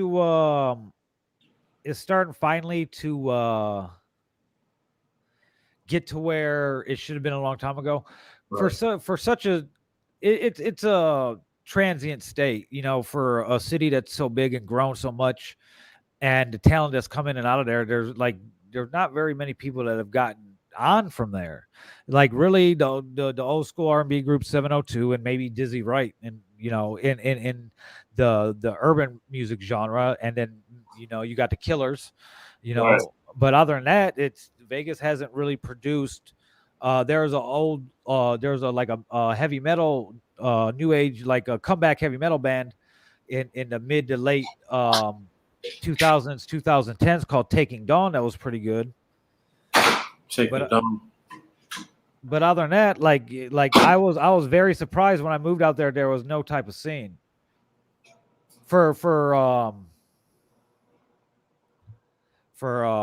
urban music anyway. There was always like a little independent rock scene out there because a lot of weird white people. Right. First time I ever went to Vegas, I seen a black dude on a skateboard, and I about shit my pants. I was like, I don't see that. I don't see that shit back home. There's like a real life black dude on a skateboard right now. What the fuck? With like just a leather jacket and some fucking like jean shorts, no shirt on underneath or nothing. I was like, where the fuck am I right now? Oh shit. Oh shit. That's funny as fuck. But what do you for the people watching and want to get into crypto and shit like that? What do you got anything to suggest to me besides Meta? If you're thinking long term and y'all have money to like afford to just like, all right, I got this. Let me see what go on. You should definitely look into coins at this point. I'm not dealing too much with my day trading or stocks unless I get like a tip or earnings coming up. So I'm more into the coins at this point, because that's like what's up and down at 10% here. Okay. I mean, if you can invest 10,000 and something goes up 35% that week, you're good. Even if it does 15% a week, you're good I mean, these are literally doing 10% up, 5% down, 8% up, 2% down. But it's making higher highs and lower lows. So it's constantly creeping. So like I said, when I seen that, like every day was like up 5%, up 501, down 4.98, up 6%, down 2%, up 8%, down 1%, up 10. It's like, wow, look at this. You know what I'm saying? So, what I mean, that's one of those things that constantly keep going up and growing. You can see how it level up. So those are the ones you want to watch. But if you just constantly down, down, down, down, down, down, down, down, down, you got nowhere to get out. Yeah. Coins are different than stocks. People think if you hold, like, coins die. Some of them just die. Yeah. And that's I told people, get out of Shiba. You know what I'm saying? It's gonna die. You'll be able to re-enter. If you like it that much, you'll get a good ass re-entry point. Take your money. Just take your money. It's gonna drop all the way back down, and you can re-enter and do it again, and re-enter and do it again. That's the name of the game. You don't fall in love with them. Treat them like nasty Fifth Avenue sluts. You don't fall in love with them. You know what I'm saying? You just do that. You know what I'm saying? Like somebody you meet at the truck stop on Bird Street. You just don't take it seriously. Don't take it. No, it's not worth all that. Out. Yeah, in and out, man. So that's the thing, though. But do your research. If y'all don't understand NFTs like me, and I'm trying to understand them, and how I can really make some money on it. But if you really into the crypto, the best thing, like I say, is Meta. When the metaverse hit, just think everything you're gonna need. They selling digital properties. It's gonna be selling avatars and Gucci belts, and everything's gonna be like you are able to live in a world that don't exist. So you're gonna be buying everything to live in that world. So it's gonna be coins and this company that is the company that control you buying this and so on and so forth. Those are the companies you want to invest in. Or like I said, that CRO, I had no idea that crypto.com was going to be the Staples Center. I did not get that. Bro, that was insane. I did not get that tip. But what I didn't say, I was like, why the hell did this shit just go up 35%? And I looked, it was like, I'm mad because that's the platform I use, and I didn't even fucking buy any of it. Yeah, so. And a year and a half ago, when I started fucking around on the app, they were trying to shove it down your throat, cheap as fuck. And I was like, nah, whatever. They're just trying to do it because it's their native coin. And now look, what the fuck? Right now, it's gonna make them. That's gonna put them and catapult them to be the biggest. You know what I mean? Piece of the biggest platform. Bitmart, all the rest of that. Like they're gonna be the Walmart of it. You know what I mean? They're So I think it's only up from here with them. So I'm glad that I was able to get in at 26 cents. Like, you know what I mean? Like, what are they gonna do? So I'm excited about that one. So, like I said, I'm more into the, all that kind of thing. More meta than anything. I really think, like, if you really just get it in a whole, it's like 5 of them. That's really key. And if you just really get in with those 5 and just stay down, like I said, like 2 years, if you can just afford to. Make sure you message me those 5. Yeah, I got you. Yeah, like you just afford to just get some money. I can just forget about this. It's just you're gonna be like, wow, because it's the next. You know what I mean? It's gonna be like the Teslas and the Apple of that a whole nother world type shit. If anybody's ever seen, what's that movie? Player number one. Ready number one. Ready Player One. Ready Player One. Ready Player One. You know what I'm saying? They live for that shit every day. They're going to make this a reality now. And this is exactly what that's going to be. You're going to live in this game. You can be someone else, like everybody want to do on Facebook. They figured it out. Everybody on here is somebody else. These people not real. These some characters. You really broke, or you really, you know what I'm saying? So you really ain't shit. You really ain't shit for real. You know what I'm saying? So it's got to make you be whoever you want to be, buy whatever property you want to buy, have whatever kind of, avatar you need. So those are the ones that's going to pop, because this shit is about to take the world by storm, bro. For real. And then do your research. Everybody else, do your research on on the bill that whatever $1 trillion bill for these roads and construction, these construction companies or concrete companies, they doing bridges. Okay, they're redoing bridges. So Yeah. concrete construction companies or you know what I mean, stuff like that. Those are things y'all should be trying to. Exactly. Even in the transportation sector, like Right. Tesla's high, really kind of at a too high of a price for regular people to invest in it. But there's a lot of other companies that are developing good EVs right now. Yeah, there's 3 or 4 other Teslas, you know what I mean, that people are, you know what I mean, looking at. What's that other NKLA, Nikola shit? Yeah. A couple other ones that trying to develop it. Tesla can't have just proprietary over everything. They can't monopolize. Yeah, exactly. So it's gonna be somebody else that's gonna be Tesla-ish that's gonna come out and be, you know, aside from everybody else. But it's those other companies though, they all need batteries. Who manufactures the batteries?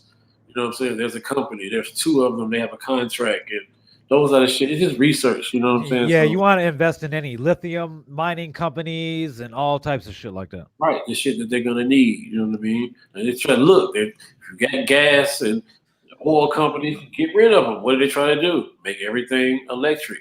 Get rid of that gas shit. You know And what I mean? look, by 2035, California is phasing out all gas cars. Like they won't be selling no gas powered cars by 2035.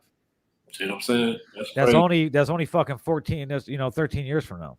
But it's like I have no choice. Like they're talking about, I think it's what 7,500. I think they're going talking about going up to 12,500.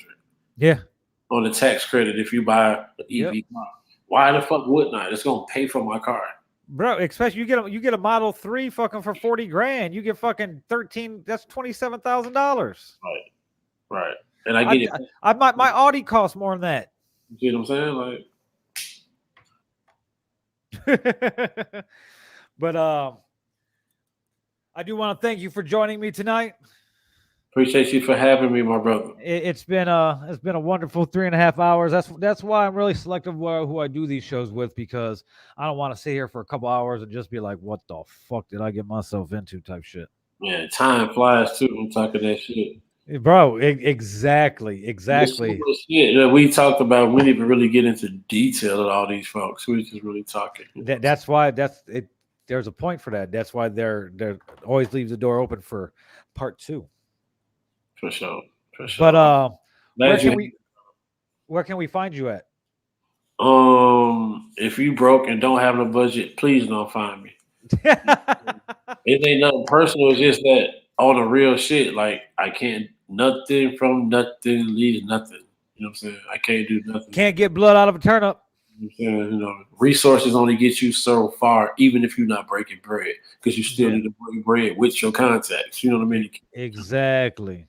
You know what I'm saying? It's a thing of working that people don't understand, but you have to have something for me to work with. You know what I mean? So, but on the radio shit, like I say, you can reach me 105.7 The Phase, or you can reach me at Trill Biz on Instagram. You know what I mean? So you can holler at me or whatever. Just depending on what I got going on. But I do be looking for artists, man, because I got a soft heart for y'all motherfuckers, especially ones with potential. But I got the same problem. Yeah, you got a buzz, you got a potential, and maybe, hopefully, you got a bag. I don't care if you know what I'm saying. You boosting, you got skimming cars, whatever. You got a little budget, you got a little talent. You know what I'm saying? We might be able to work something out.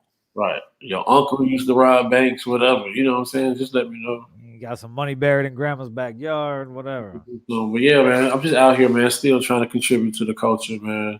Stay relevant, and like I say, getting comfortable on the radio side of things. And hopefully we'll both be in Vegas soon. Yes, sir. And then we could go ahead and see what we can do out there. Oh yeah, we're gonna make some noise when I get out there. I'm coming, so I know you going. Yeah, I'm like I said, I'm getting everything ready to get this shit done soon. Like I said, I walked off stage yesterday. Fuck this. So you done? Yeah,